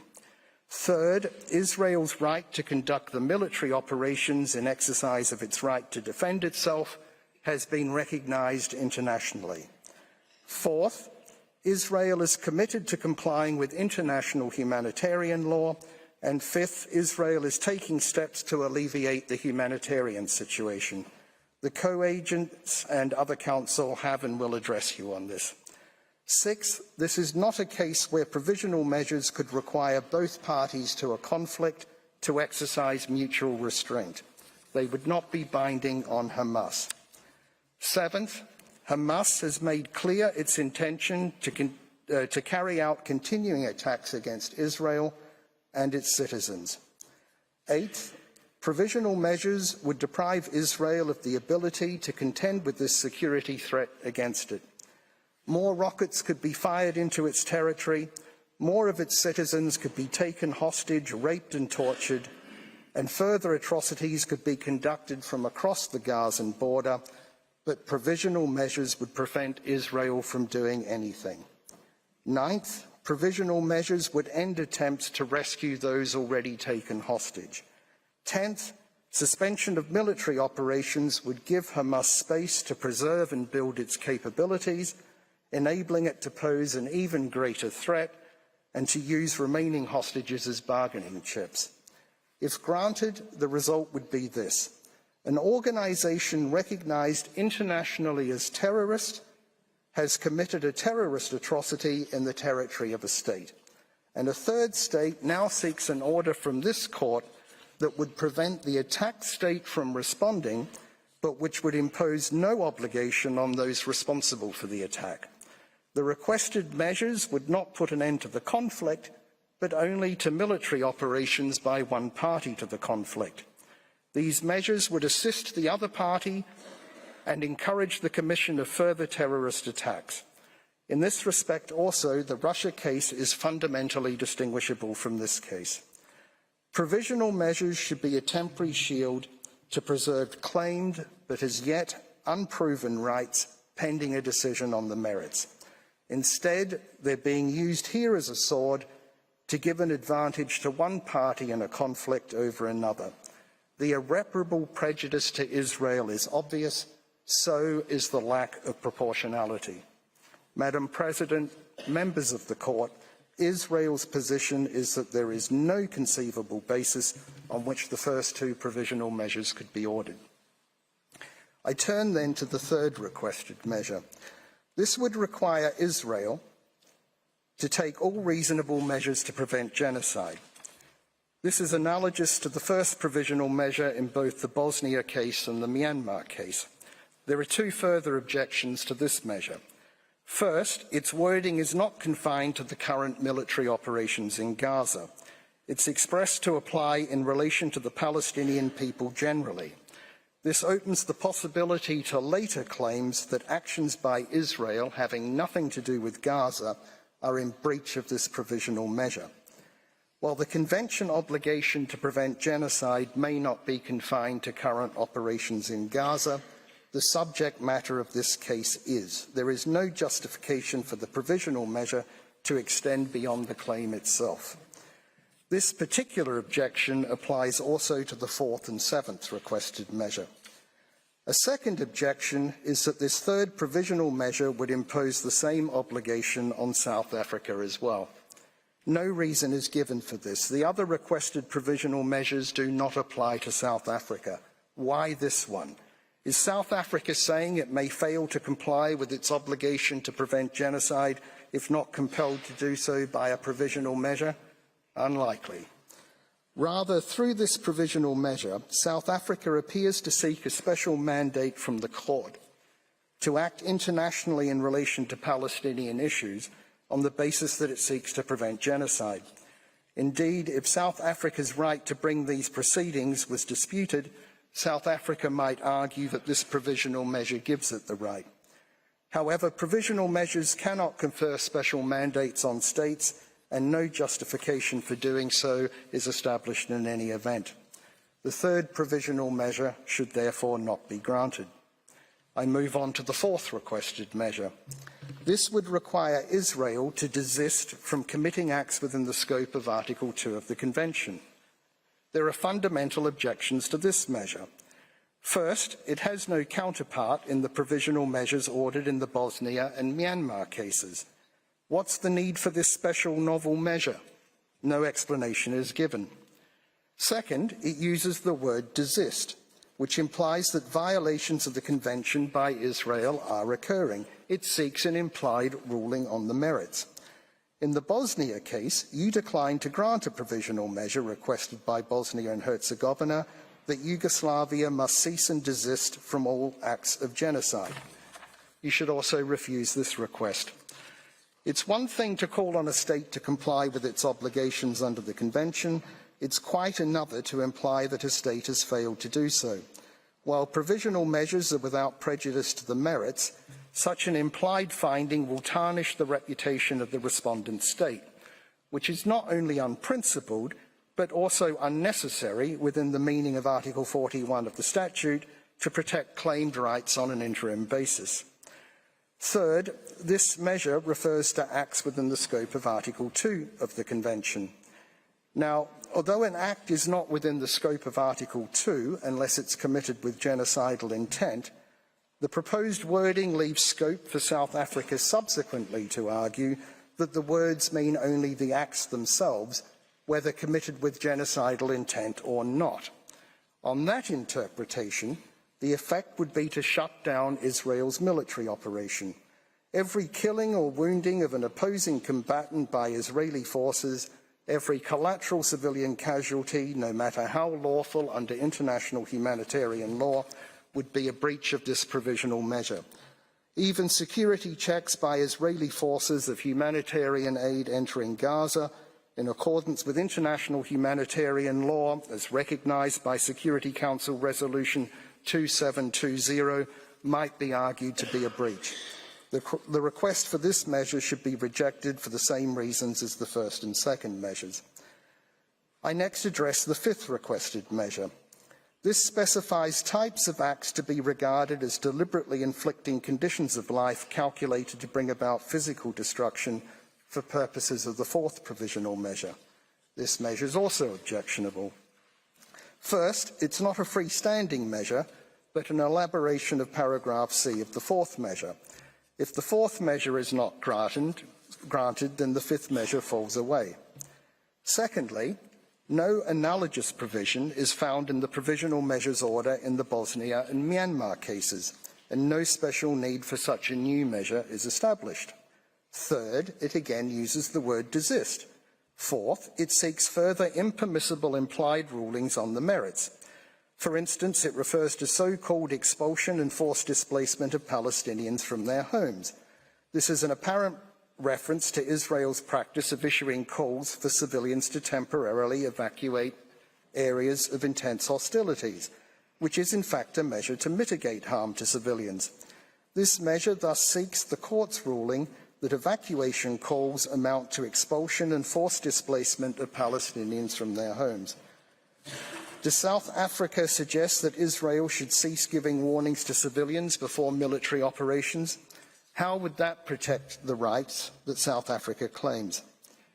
Similarly, paragraph C of this measure seeks the court's ruling that damage to buildings in military operations, presumably even when lawful under international humanitarian law, amount to the destruction of Palestinian life in Gaza. Overall, paragraphs A to C of this measure, read together with paragraph C of the third measure, seek the court's ruling on the merits that evacuation calls, the current humanitarian situation and damage to buildings all amount to deliberately inflicting on the group conditions of life within the meaning of Article 2C of the Convention. The reality is that the conflict and the humanitarian situation cannot be resolved overnight. This provisional measure seems designed to ensure that Israel will be in breach of it as soon as it is made. Its sole purpose seems to be to prejudice the merits, not to preserve rights on an interim basis. It should also not be granted. The sixth requested measure incorporates two separate measures. The first of these would require Israel to ensure that its military and organisations and persons subject to its control do not commit acts falling within Articles 2 or 3 of the Convention. It's analogous to the second provisional measure in the Bosnia and Myanmar cases, respectively. But an objection to this is the reference to any irregular armed units or individuals that may be directed, supported, or otherwise influenced by Israel. This wording has simply been copied from the second provisional measure in the Bosnia and Myanmar cases.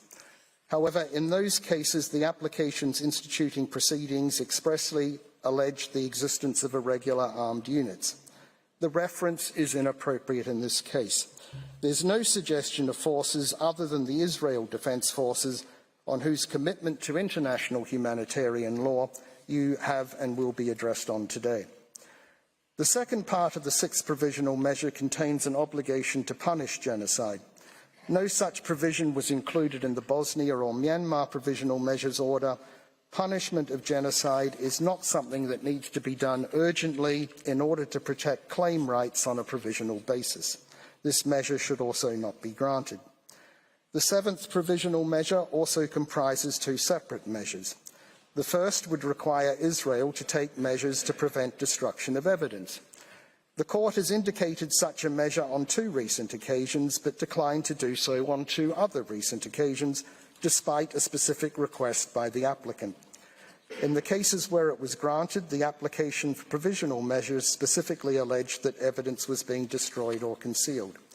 In this case, South Africa makes just a bare assertion that there are serious concerns about the destruction of evidence and its effect on future investigation into crimes, and a hampering of scrutiny of Israel's actions. South Africa appears to suggest that the effects of the military operations themselves amount to destruction of evidence, making this yet a further provisional measure, effectively seeking a suspension of military operations. The granting of this measure would imply that there is some reason to suspect concealment of evidence when in fact none has been identified. This again would be an unprincipled and unnecessary tarnishing of reputation. The second part of this measure would require Israel not to impede access to Gaza by fact-finding missions, international mandates and other bodies. However, it is noted first that access to Gaza from Egypt is under the control of Egypt. Secondly, Israel has no obligation under international law to allow access from its territory into Gaza. Thirdly, a provisional measure to this effect was requested by the applicant in the Myanmar case, and it was not granted by the court. The need for this measure has not been established. The eighth requested measure would require Israel to submit regular reports to the court on measures taken to give effect to the provisional measures. Provisions for such reports were made in 2 recent provisional measures orders, but on 4 other occasions it was refused, despite being specifically requested by the applicant. This shows that such measures are not routinely granted. They've been granted occasionally when specific action has been indicated. In Armenia versus Azerbaijan, the court said that a report was necessary in view of the specific provisional measures it's decided to indicate, and in light of the undertakings made by the agent of Azerbaijan. South Africa does not justify the inclusion of such a measure. There is no shortage of publicly available Israeli material and reports about the present situation in Gaza. Finally, the 9th requested measure is a non-aggravation measure. On 2 recent occasions, such a measure was specifically requested by the applicant but not granted by the court. Again, such a measure is not the norm, and again, South Africa does not justify its necessity.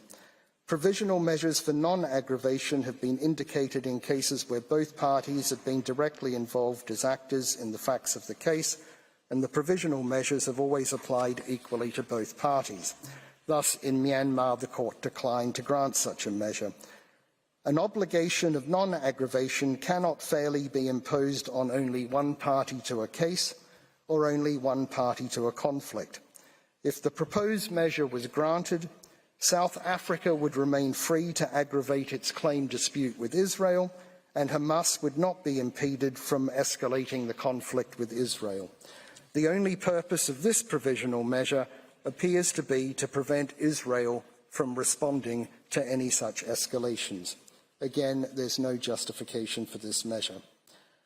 Madam President, members of the court, that concludes my arguments on the inappropriateness of the specific measures requested by South Africa.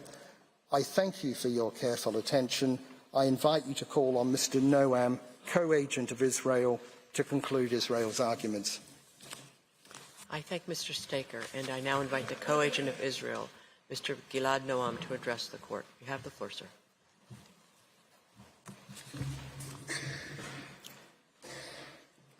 Madam President, members of the court, Counsel have shown that the applicant has failed to make the case for the indication of provisional measures.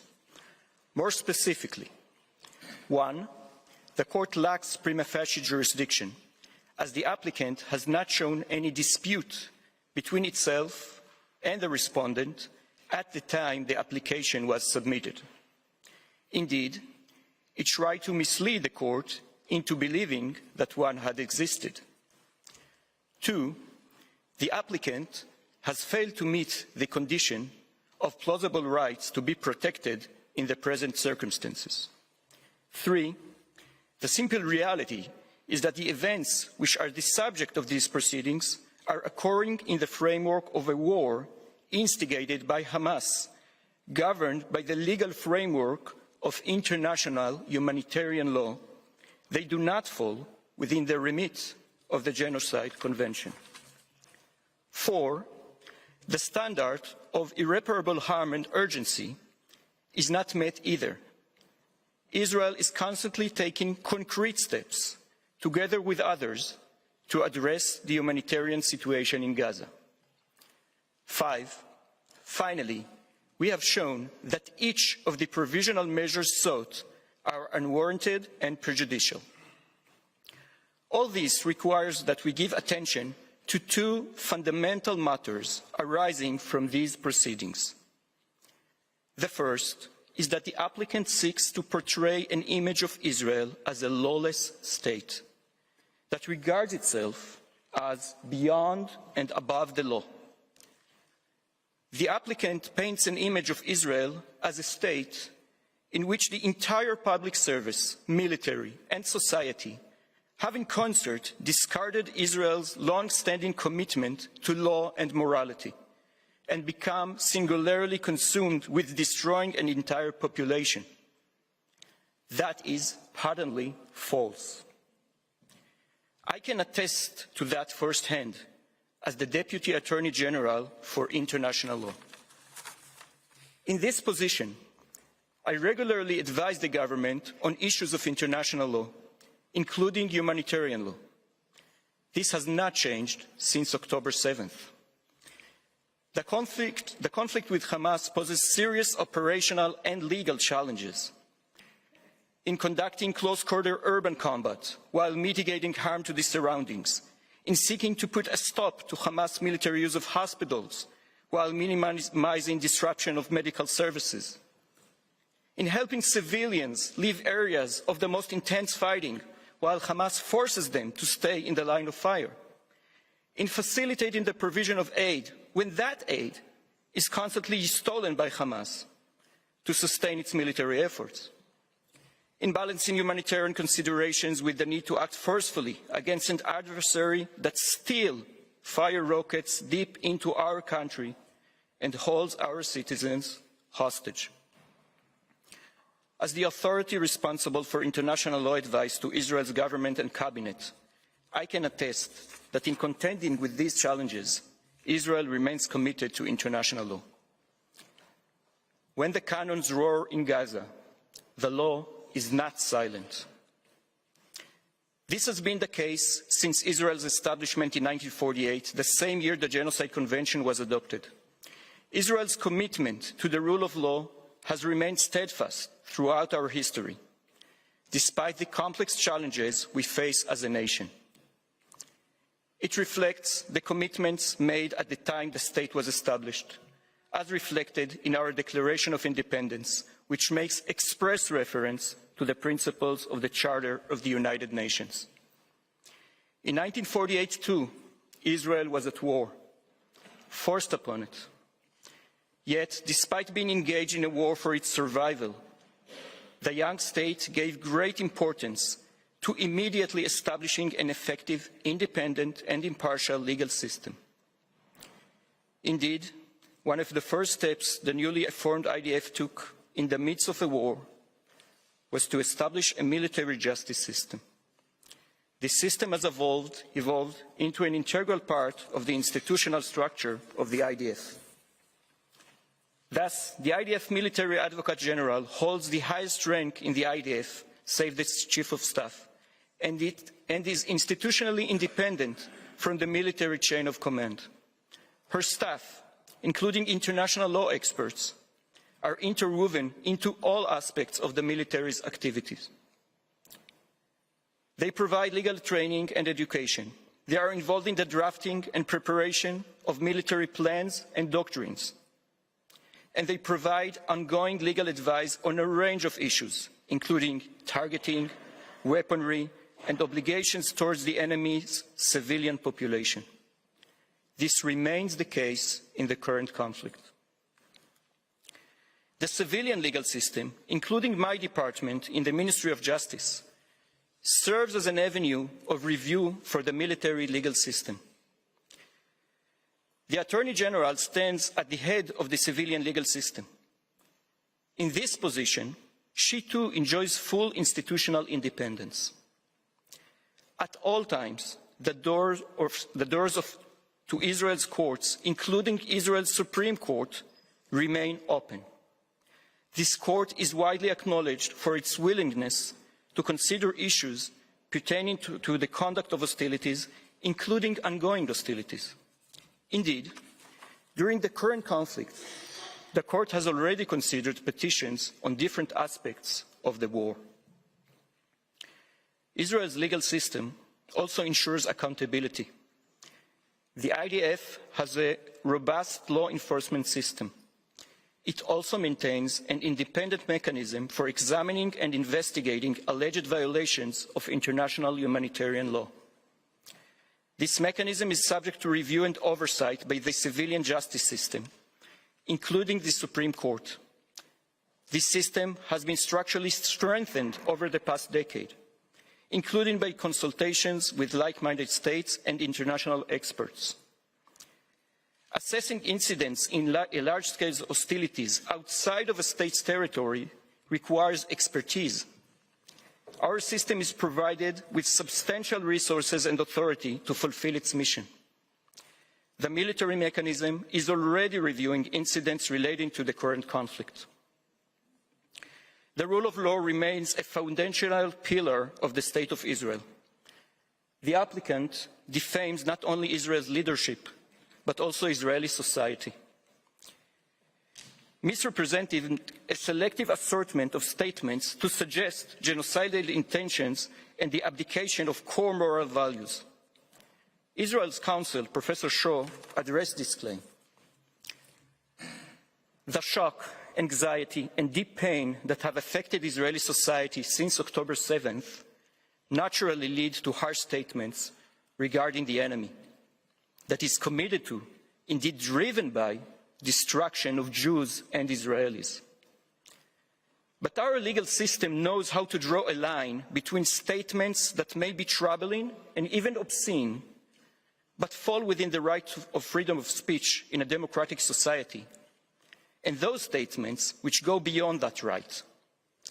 As the Attorney General reaffirmed publicly recently, any statement calling for intentional harm to civilians contradicts the policy of the State of Israel and may amount to a criminal offense, including the offense of incitement. Several such cases are currently being examined by Israeli law enforcement authorities. You will find this statement in tab 16D in the volume. Madam President, members of the Court, a second general matter we alluded to is the broader implications of this application for Israel and the wider international community. As we have shown, this case concerns a large-scale armed conflict with tragic consequences for civilians on both sides. Yes, there is a heart-wrenching armed conflict, but the attempt to classify it as genocide and trigger provisional measures is not just unfounded in law. It has far-reaching and negative implications that extend well beyond the case before you. Ultimately, entertaining the applicant's request will not strengthen the commitment to prevent and punish genocide, but weaken it. It will turn an instrument adopted by the international community to prevent horrors of the kind that shocked the conscience of humanity during the Holocaust into a weapon in the hands of terrorist groups who have no regard for humanity or for the law. If ever resort to force in self-defense against an enemy hiding behind civilians can be portrayed as genocide and trigger provisional measures, an inevitable tension will be created between the Genocide Convention and states defending themselves against the ever-increasing capacities of terrorist organizations. Doing so would also signal to terrorist organizations that they can commit war crimes and crimes against humanity and then exploit this court to obtain protection. For us, provisional measures would lead to a perverse situation. It would effectively allow Hamas to continue attacking the citizens of Israel, to hold 136 hostages in unbearable conditions, to keep tens of thousands of displaced Israelis from returning to their homes, and essentially to promote its plan to massacre as many Israelis and Jews as it can. Madam President, members of the Court, In living memory of the atrocities that gave birth to the term genocide, in the aftermath of which the State of Israel was founded, we are witness to a concerted and cynical effort to pervert the meaning of the term genocide itself.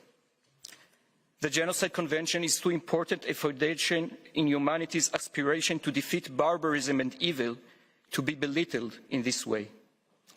And the faith that has been placed in international law and its institutions is too cherished an asset to be squandered. We appeal to this court not to be taken down that dangerous road. Madam President, members of the court, for all the above reasons, Israel requests the court, in accordance with Article 60, paragraph 2 of the rules of the court, for the reasons given during the hearing of January 12, 2024, and any other reasons the court might deem appropriate. 1, to reject the request for the indication of provisional measures submitted by the applicant. 2, to remove the case from its list. Madam President and members of the court, that concludes Israel's observations. Thank you for your kind attention. I thank the co-agent of Israel, whose statement brings to an end the single round of oral argument of Israel, as well as the present series of sitting. In accordance with the usual practice, I shall request the agents of both parties to remain at the court's disposal to provide any additional information the court may require. The court will render its order on the request for the indication of provisional measures submitted by South Africa as soon as possible. The agents of the parties will be advised in due course as to the date on which the court will deliver the order in public sitting. Since the court has no other business before it today, the sitting is declared closed.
Parties will be advised in due course as to the date on which the court will deliver the order in public sitting.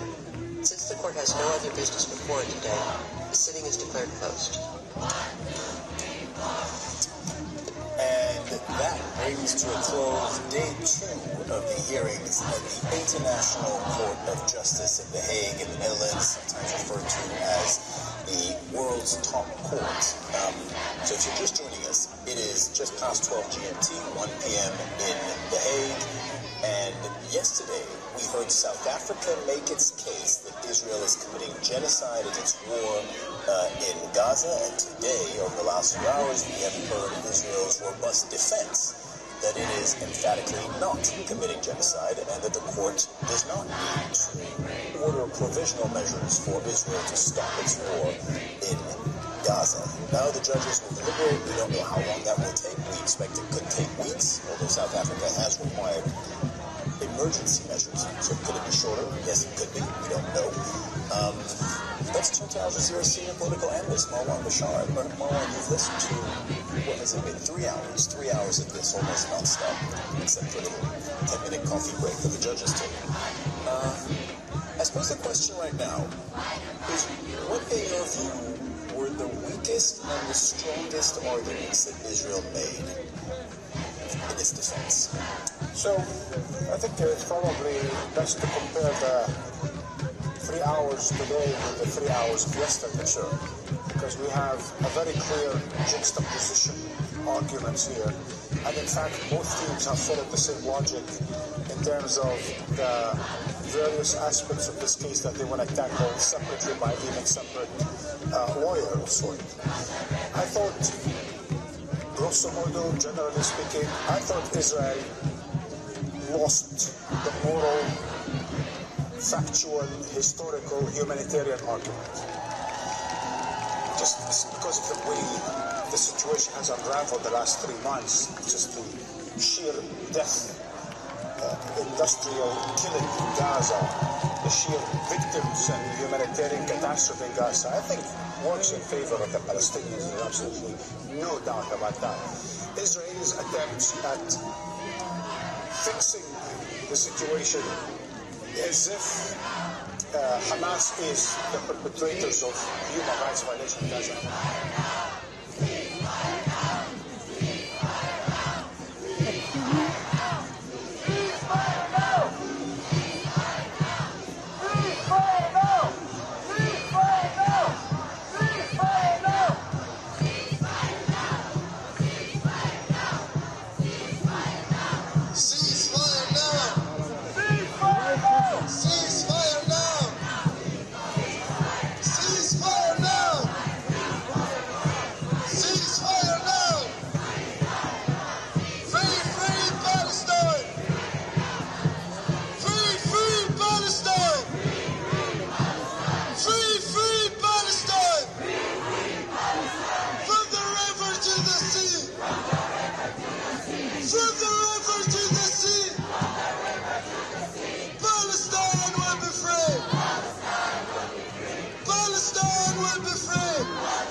spoke to me.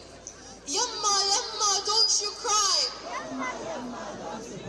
Palestine will never die. Yamma, yamma, don't you cry. Palestine will never die. My name is Sarah Rashdan. I'm from Kulna, Palestine.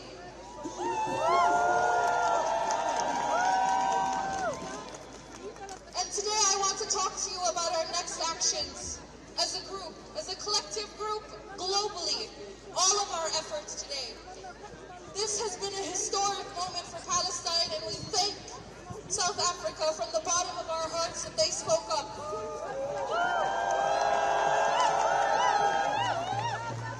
We see no one better fit than our South African brothers and sisters to represent us in the court.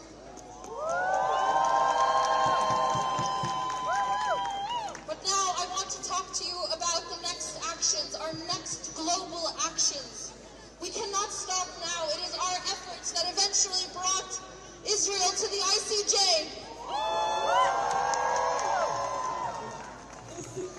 And it is with all of our collective efforts that we will bring justice to Palestine.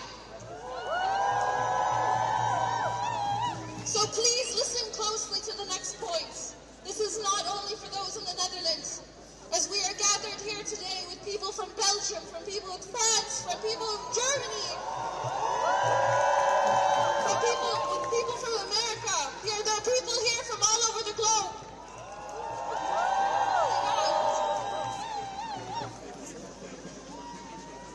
I want to talk to you about a list of instructions from the Gaza group. This is a group of activists, both from inside Gaza and from the exile. They are asking us to take these following steps. And I hope that the media is now listening. Please listen closely to the next points. Number 1, exert pressure on governments most complicit in the genocide, with a primary focus on the United States.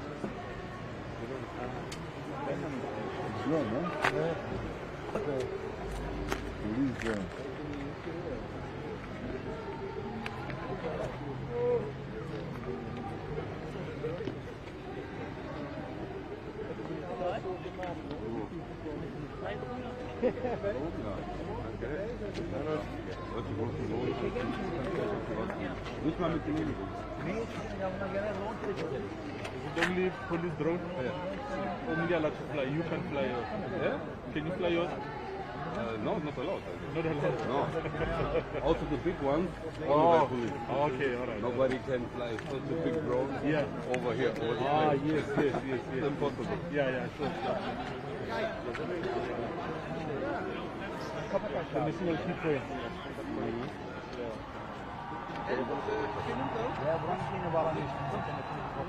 Ja, dat is. Ben je er ook middenin geweest? Ja, maar dat is toch. Ja,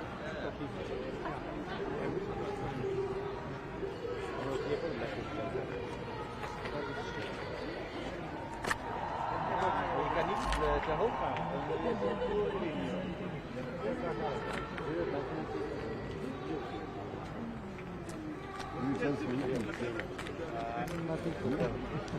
Let's get the visuals from the police. Do you have to order? No, You can ask them and we get them. No, security. Oh yeah. Ja, zo'n dingetje dit. Het werkt niet ideaal. Nee, dit is een groot ding. Het is inhoudelijk.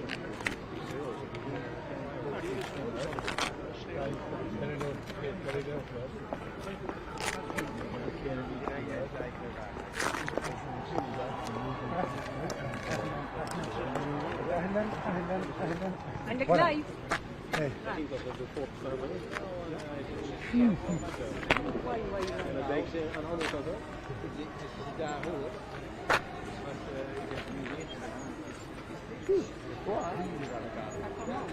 Come on, allez. Dernier jour. Allez. Sprekers ook. En dan iedereen. Je retournes à l'hôtel? Oh, on n'a pas terminé encore. On n'a pas terminé encore, monsieur le tutelle, avec voiture. On y va, hein, gratuit. Hein. On n'aura pas terminé avant 8-9 heures. Oui, yes.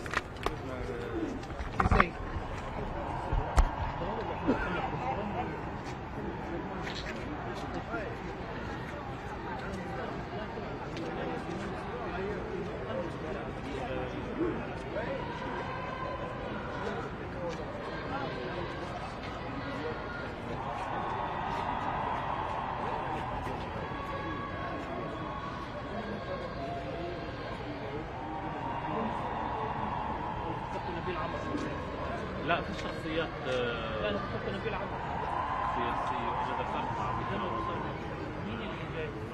مساعد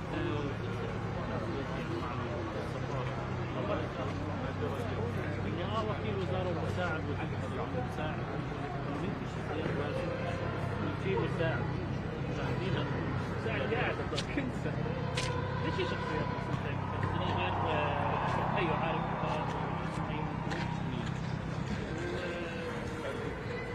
هذا رجل سرعة هذا وكيل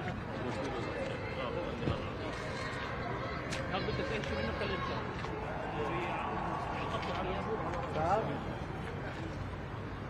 בסדר, יש לך תפריט, רק תכתוב את כל הדברים לחפש את כל השיחות שלי, כל הדנים, כל העולם, כל מה שהיה. אתה רואה אולי טירי? וואו, אני חייב שהיא תדגום אותי, להביא קצת חומרים.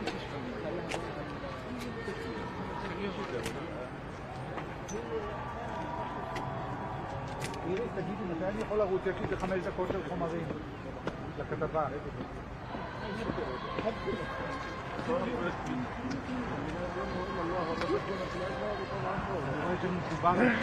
לייב ירושלים, תגידי מתי לרוץ.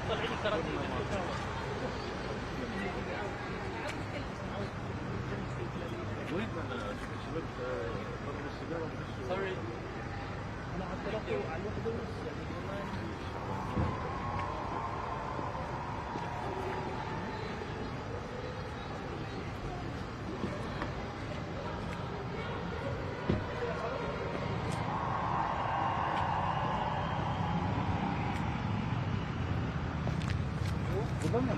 Burada çimenlerin kenarında yapalım.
Buradan yapalım. Ama Güney Afrikalılar Selman, Güney Afrikalılar neredeler? Getirdiler mi? Siz de çatışmayalım. İşte biz kenarda yapsak daha iyi, şurada yapsak. Şöyle de tamam. Olur.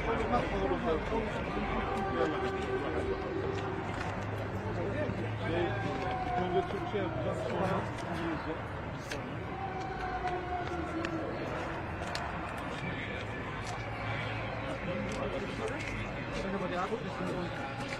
The Turkish delegation, deputy member, and he's the head of the justice group in the Turkish parliament.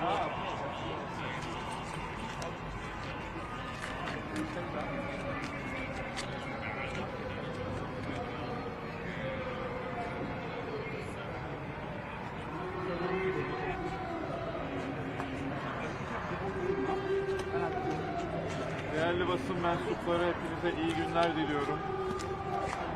Güney Afrika Cumhuriyeti'nin İsrail aleyhine 1948 tarihli Birleşmiş Milletler Soykırımın Önlenmesi ve Cezalandırılması Sözleşmesi'nin ihlali gerekçesiyle Uluslararası Adalet Divanı'na açtığı dava kapsamındaki ihtiyadi tedbir taleplerine ilişkin duruşmalar İsrail tarafının sunumuyla az önce tamamlandı.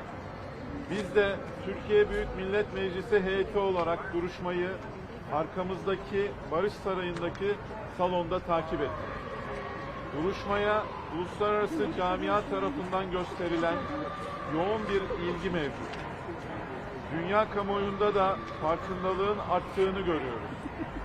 Uluslararası Adalet Divanı'na Güney Afrika Cumhuriyeti tarafından yapılan başvuruyu memnuniyetle karşıladığımızı bir kez daha ifade ediyoruz.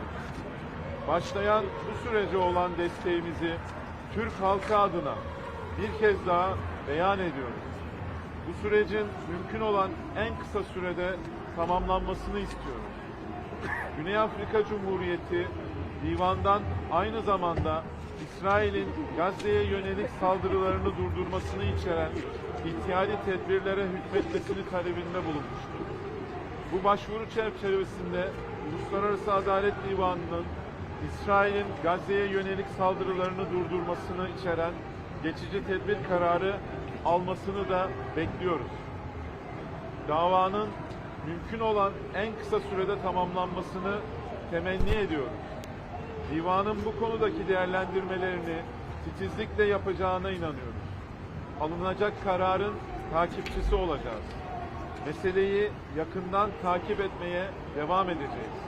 Tabiatıyla Filistin meselesi adil bir siyasi çözüme kavuşturulmadan bölgemizde kalıcı barış ve istikrarın tesisinin mümkün olamayacağını artık herkes görmelidir. Hepinize teşekkür ediyorum.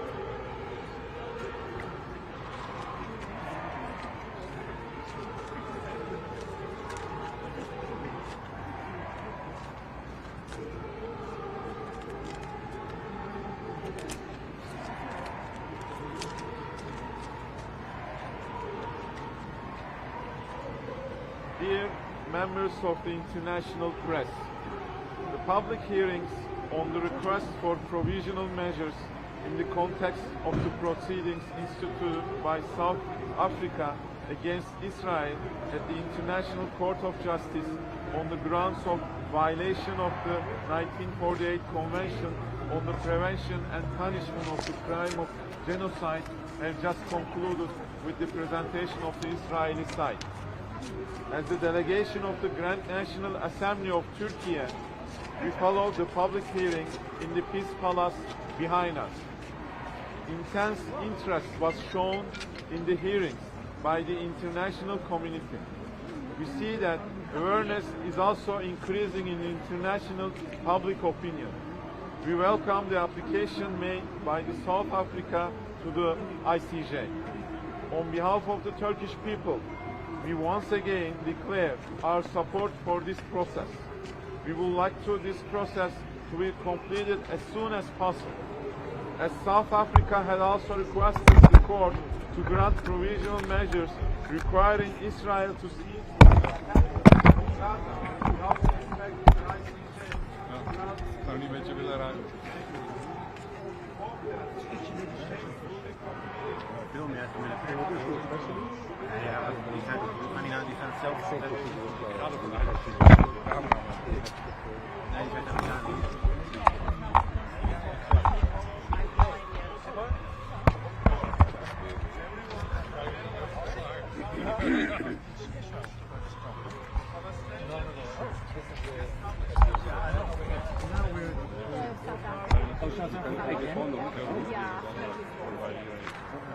Okay, so Israel is not going to speak to us. Oh, dan ga ik naar huis. Ja, ja. Wil je kijken hoe ze spreken? Met deze dag? Ja, dat is interessant. Eén keer per... Ik weet het. En als het Zuid-Afrika... Ik dacht dat Israël... bijna compleet.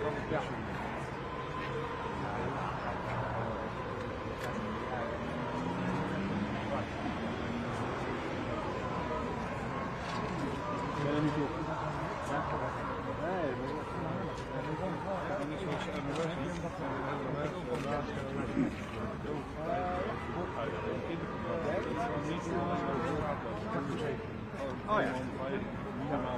Wassenaar, hoor je nog daar of niet? Ben je wel eens geweest? Nee, we zitten er gewoon weer.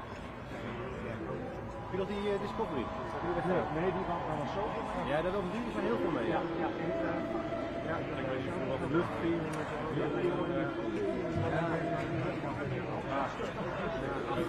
Dat is een duur meer. Maar het was daar ook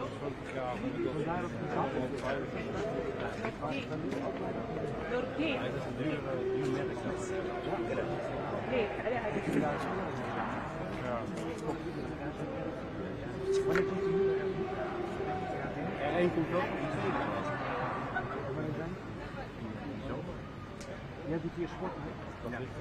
سننتهك قبل حين مرافعة إسرائيل في هذا اليوم الثاني والأخير من جلسات الاستماع لمحكمة العدل الدولية في الدعوة التي رفعتها جنوب أفريقيا ضد إسرائيل واتهامها أي جنوب أفريقيا إسرائيل بارتكاب أعمال إبادة للشعب الفلسطيني وخاصة مطالبة جنوب أفريقيا محكمة العدل الدولية بأن تصدر قرارات إجراءات عاجلة في أقرب وقت ممكن لأجل وقت أعمال الإبادة والأمر باعتبار أن إسرائيل طرف في محكمة في معاهدة منع الإبادة أن تلزم إسرائيل بهذه الإجراءات العاجلة وقف العمليات الحربية في انتظار أن تنظر المحكمة في جوهر هذه العملية.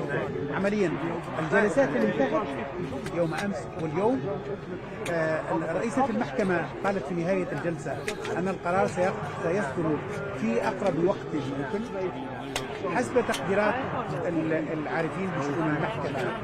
هذا الأجل وهذا الموعد قد يتراوح من 10 إلى 20 يوما. الإجراء الذي تتوقعه جنوب أفريقيا أو يتمناه الفلسطينيون هو أن تأمر المحكمة إسرائيل بوقف هذه العمليات العسكرية من الجانب الإسرائيلي على مدى 3 ساعات صباح اليوم.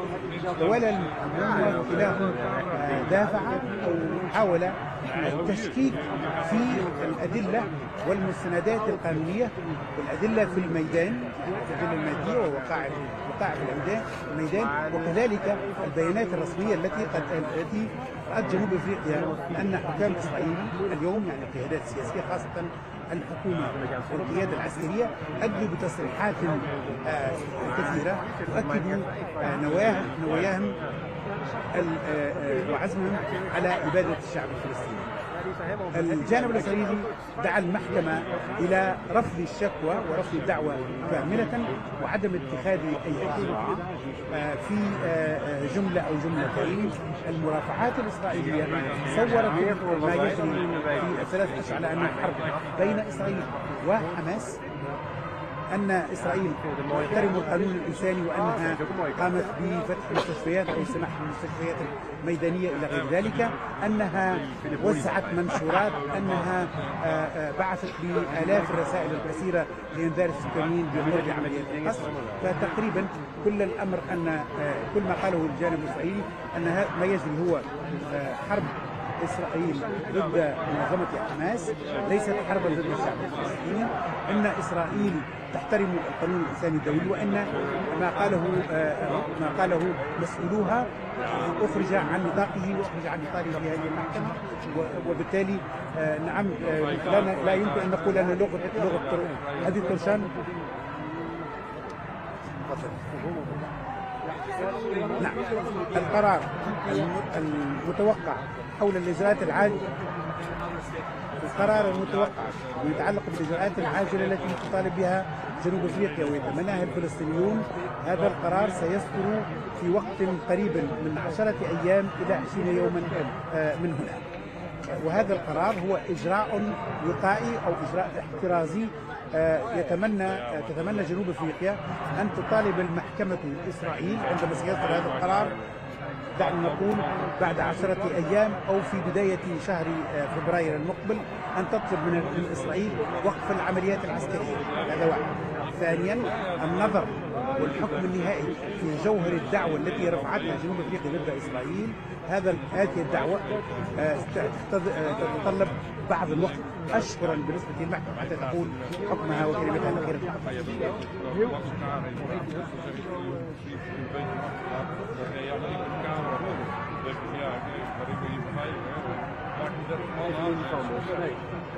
Ja, oh, echt goed willen, ja.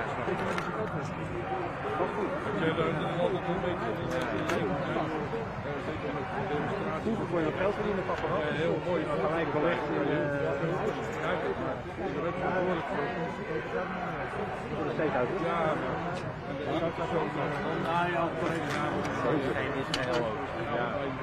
het zou dom zijn als ze er niet zo bij gaan. Die komen nog wel. Dat moet je wel even weten. En de andere doet bij wijze van spreken, als ze er daar heen steken, dan gaat het wel leuk om elkaar. Ja, gezellig. Hebben we niet een keer koffie gedaan? Ja, in Amsterdam. Ook daar. Van de minuut hier. Ja, dat is waar, ja. Ja, dat was ook iets hier. Ja, dat is die. Ik weet niet of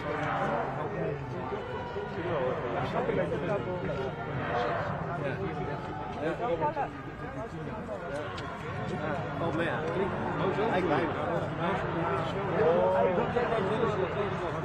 ik bedoel er nu meer met elkaar leiding.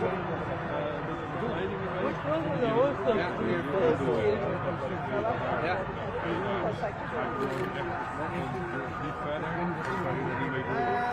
Niet verder. Van die minuut die is ja, die is ook binnen.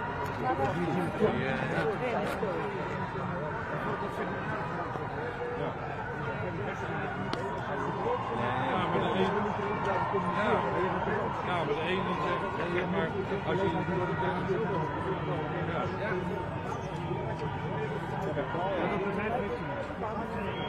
ja, procent doet het nu. Is er eentje? Ja, eigenlijk is het niet. Procent doet het nu. Ja, en dan eigenlijk twee fouten hebben we nodig. En dan mag je het verwerken. Heel lief. Ook kaart, denk je wat maar. Maar je weet dat veel vaak. Ja. Had vrouw werkt niet, maar ik weet wel dat hij bent. Nee.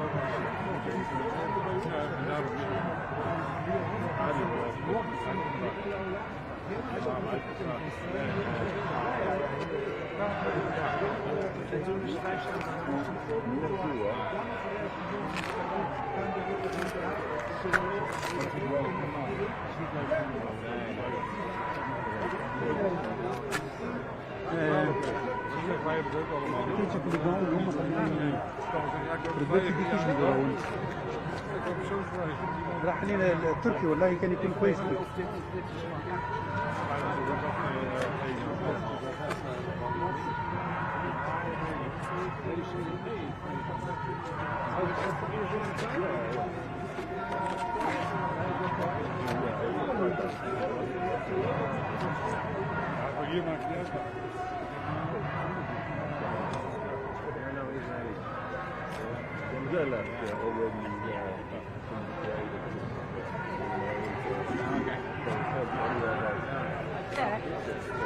زيدك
Die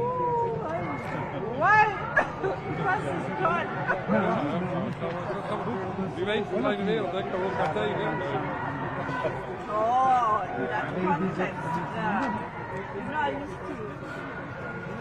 I was his favorite at the time.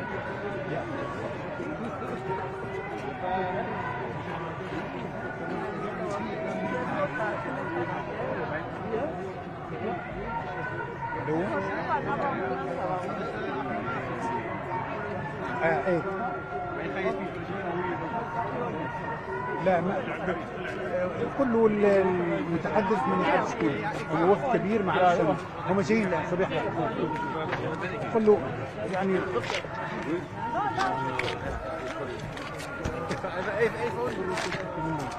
انا شاد الميكروفون بدي اكتب لكم انا شاد الميكروفون شكرا لحظه شويه This paper ayer.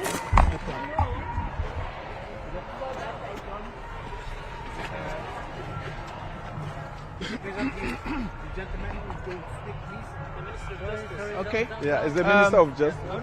The tall gentleman will Good afternoon, ladies and gentlemen. Welcome to the press conference for South Africa. With me to my immediate left is the Minister of Justice and Correctional Services for the Republic of South Africa. He's flanked by the Director General for International Cooperation, Mr. Zane Dango, and the Director General for Justice and Constitutional Development, Dr. Mashabane. Over to you, Minister Lamola.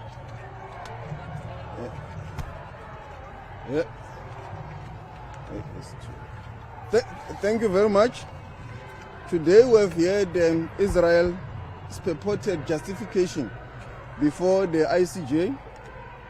Some of the points made are astonishing and are not backed by facts and the situation on the ground. Israel suggests that the Genocide Convention is primary for their protection and because of that is not capable of violating its own provisions. The state of Israel today has failed to disprove South Africa's compelling case that was presented before the court yesterday. We stand by the facts, the law, and all the evidence we have submitted yesterday. And we believe and stand very confident that those facts, the law, still are in violation of the Genocide Convention. In particular, I will just highlight some few areas.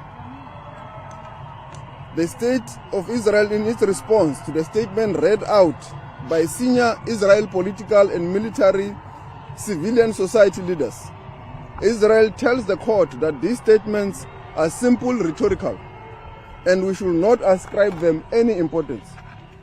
There is no debate about what the Prime Minister's term Amalek means and how it is understood by soldiers fighting on the ground, by the Israel people. There is no serious debate that Israel is now actually rolling out the Gaza Nakba. They admit that the statements were made, but astonishingly, that it was made as rhetoric, that these were made by people outside power, no policy makers, does not explain or condemn the actions of soldiers. How can you ignore the statement of the Prime Minister, ignore the statement of the Defense Minister, ignore the ground forces singing, repeating what the Prime Minister has said? That is clear implementation of policy. Israel in its address has chosen to focus extensively on the events of the 7th of October. By our reckoning, Israel's various representatives spent at least 20 minutes describing and talking about the horrors of that day. South Africa has not ignored these events, as Israel has alleged in court. It has unequivocally condemned and continued to condemn the 7th of October 2023 attack on Israel by Hamas forces. This has been recorded diplomatically in the note verbal sent on the 21st of December 2023. And we have said this in court. We said it here yesterday before you, in this application before the courts, and we have continued to say that such must also be investigated. South Africa has always said that. South Africa's case before this court is a simple one. Under the Genocide Convention, nothing justifies genocidal acts currently being committed by Israel. Self-defense is no answer to genocide. Nothing can ever justify genocide. There is no balancing exercise as Israel has sought to suggest. The prohibition is absolute. It is preliminary rule of law. No matter what some individual within the group of Palestine in Gaza may have done, and no matter how great the threat to Israel's citizens might be, genocidal attacks on the whole of Gaza and the whole of its population with the intent of destroying them cannot be justified at all. And we also state very clearly that indeed the jurisdictions of the court have been established in terms of the convention, and we have followed all the diplomatic routes and channels to engage with the state. And I will now allow the DG of DIRECTO to clarify those aspects, Mr. Dango. Thank you, Minister. I think you've covered all the bases. I think the only thing that I want to add is the fact that our request for provisional measures remain strong. The measures that the Israelis outlined today around de-escalation of the intensity of the conflict and access to some humanitarian goods into Gaza have all occurred in the last few days in the run-up to this court. We cannot rely on that as a measure that no further harm will be done to the Palestinians in the run-up to this case being decided on its merits. So the plea for provisional measures remains strong. I also want to touch on issues that were not dealt with in the court but dealt with by statements by the Ministry of Foreign Affairs by Israel, which I think is important. The allegation made yesterday that our legal team is representing Hamas is one that we must take strong umbrage against. This very capable legal team represents the people of South Africa, and they have made a case on the issues of genocide that South Africa brought before this court because we want to stop more harm being done to Palestinians, and it's in the interest of justice. In terms of the assertions that South Africa had praised Hamas in the events following 7th of October, again, it's without any basis in fact, and it's something that we must also reject with contempt. Thank you. Thank you very much, DG and Minister. We'll now take questions of a statement just from our Palestinian brothers. For us, what was obvious today is that Israel is clearly off balance. They have not been able to provide any solid arguments on the basis of fact and law. What Israel has provided today are many of the already debunked lies that have been said before and have been debunked before and dealt with in relation to hospitals being used as military bases, etc., etc. Additionally, we think that what the Israeli team today has tried to provide is the exact thing that South Africa came to the court for, and that is nothing at all justifies genocide. Allow me to say a few words in Arabic, and we're happy to answer any of your questions. من الواضح أن إسرائيل كانت فاقدة لاتزانها اليوم. كل ما قدمته في المحكمة هو نفس الادعاءات السابقة التي ادعتها وكانت تم فضحها من قبل المراسلين على الأرض ومن قبل الوقائع.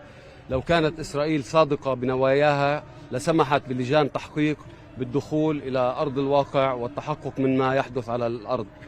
كل ما قدمته الإسرائيلي اليوم كان يحتاج إلى إثباتات جدية لجهة الحقائق ولجهة ما حصل لجهة القانون والحقائق. إسرائيل تفتقد اليوم لكثير مما تحتاجه، وحاولت تبرير ما جرى من جرائم وارتكابها لجريمة الإبادة الجماعية ضد شعبنا في غزة باليوم تماما كما عكس ما سعت إليه جنوب أفريقيا في هذا الصدد.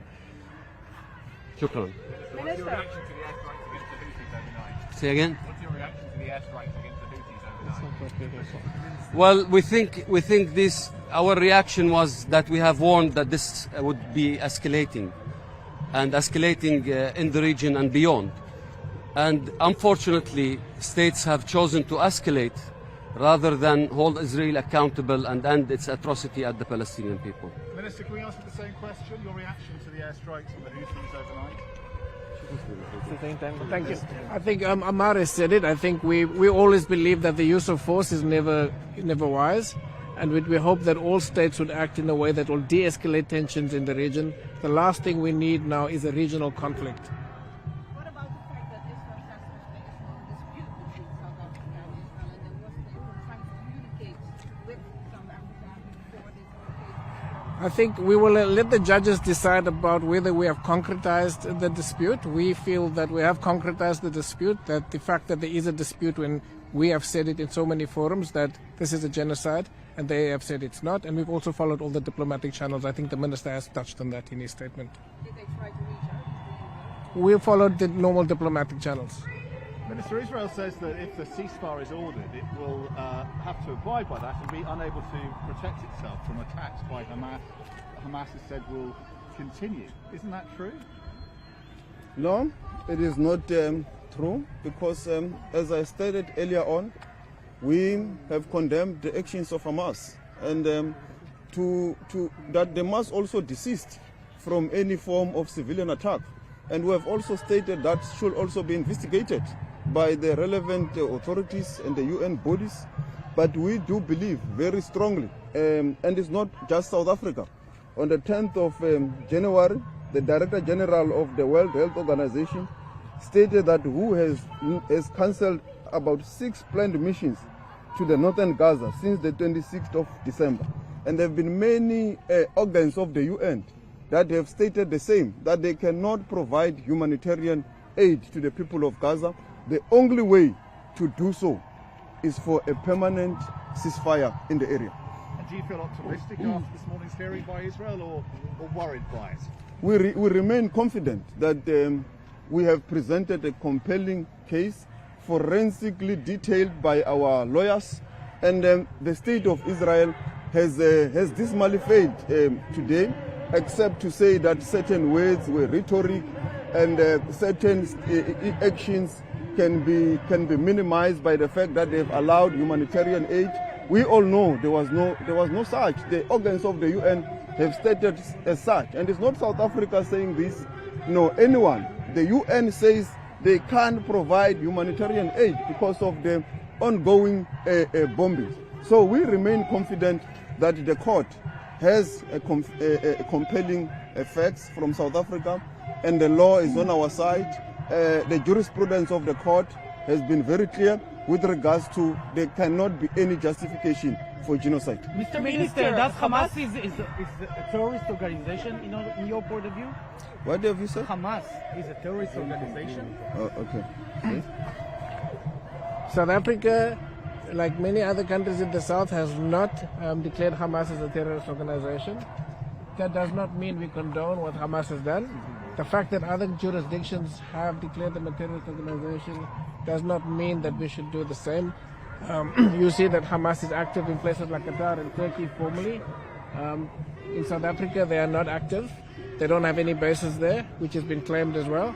We engage with all Palestinian stakeholders. We have the colleagues here from the Palestinian state. We've got Mr. Ammar Hijazi, who's the Vice Minister for Foreign Affairs in Palestine, and I don't know if you'd like to comment on that as well, but from our perspective, I've just given you that perspective. Yeah? Just a question about the journalists. You know that Israel killed more than 112 Palestinian journalists, and those not militants, absolutely, and some of them lost even full of them families and homes and something like. Israel delegation today did not mention for this. Is that right? Yeah, I mean it's the disingenuousness of their legal team for selectively saying that we did not mention certain things which we have mentioned, including the condemnation of the 7th of October. They deliberately did not mention the fact that your colleagues have been killed in combat.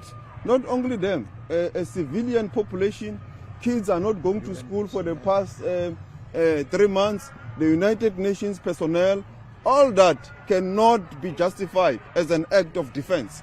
It cannot be justified under any circumstances, in any prevailing circumstance. So we believe that we have indeed presented a compelling case to the court, and the court will indeed, in due course, be able to intervene for the people of Palestine. Mr. Minister, in terms of support, have you received many hostages? Have you Mr. Minister, No, I'm talking. Minister, have you received any support, particularly in the Middle East? There's a concern that the countries in the Gulf region, DG, are not really supporting this. And this was expected that the Middle East countries will be first to bring this kind of a matter here at The Hague. Yeah, DG. Well, the Organization of Islamic States have all endorsed what South Africa has done in terms of bringing this to the ICJ. The Arab League 2 days ago has also endorsed what South Africa has done. We know that Jordan is thinking of supporting more than just providing a statement of support. And in addition, we've got 14 other countries from across the other regions of the world that have also endorsed South Africa, from Malaysia, from Turkey, Indonesia, Brazil, and we've got a long list that we can share with you on that.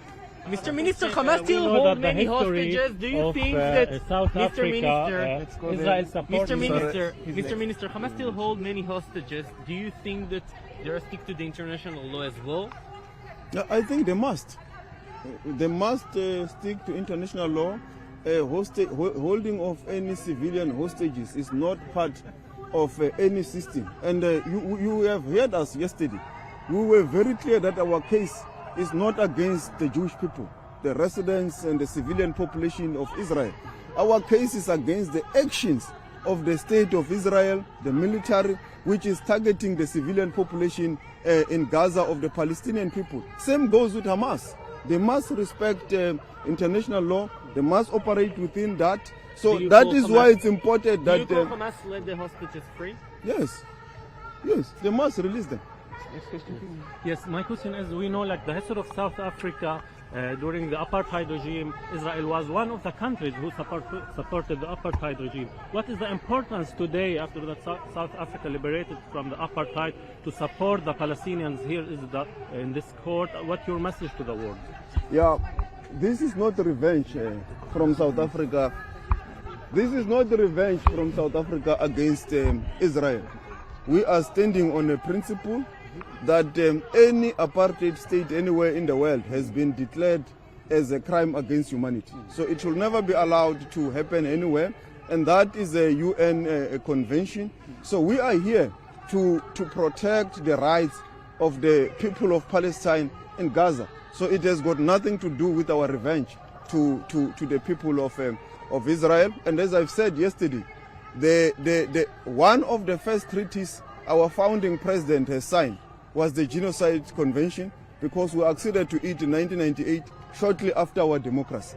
But we are here to assert the rights of the Palestinian people and also to assert international rule-based law. Thank you. That concludes our press conference.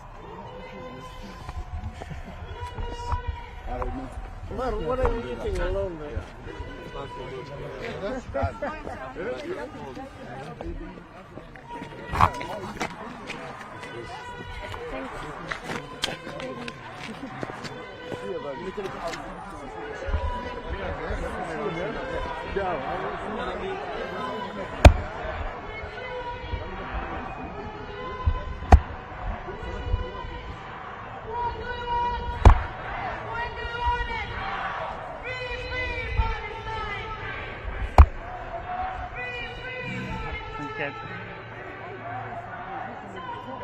Tu appelles Londres ou je les appelle?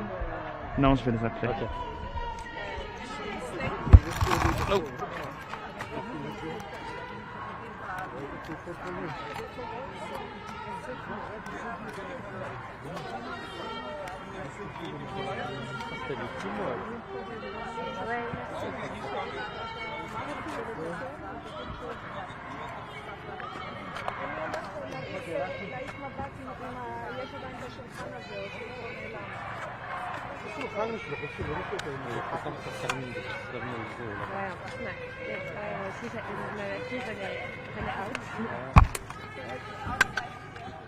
Non, mais t'as des gens qui... Cette connasse là, avec son téléphone, elle est comme ça quoi devant. Apparemment, elle a été super agressive avec les frères. Apparemment quoi? Elle a été super agressive aussi avec l'équipe presse de la Chine. Ah ouais. Elle leur a dit qu'elle était sous opération. Ah ouais. Puis la laissait pas faire ses yeux. Non mais elle va devant et elle peut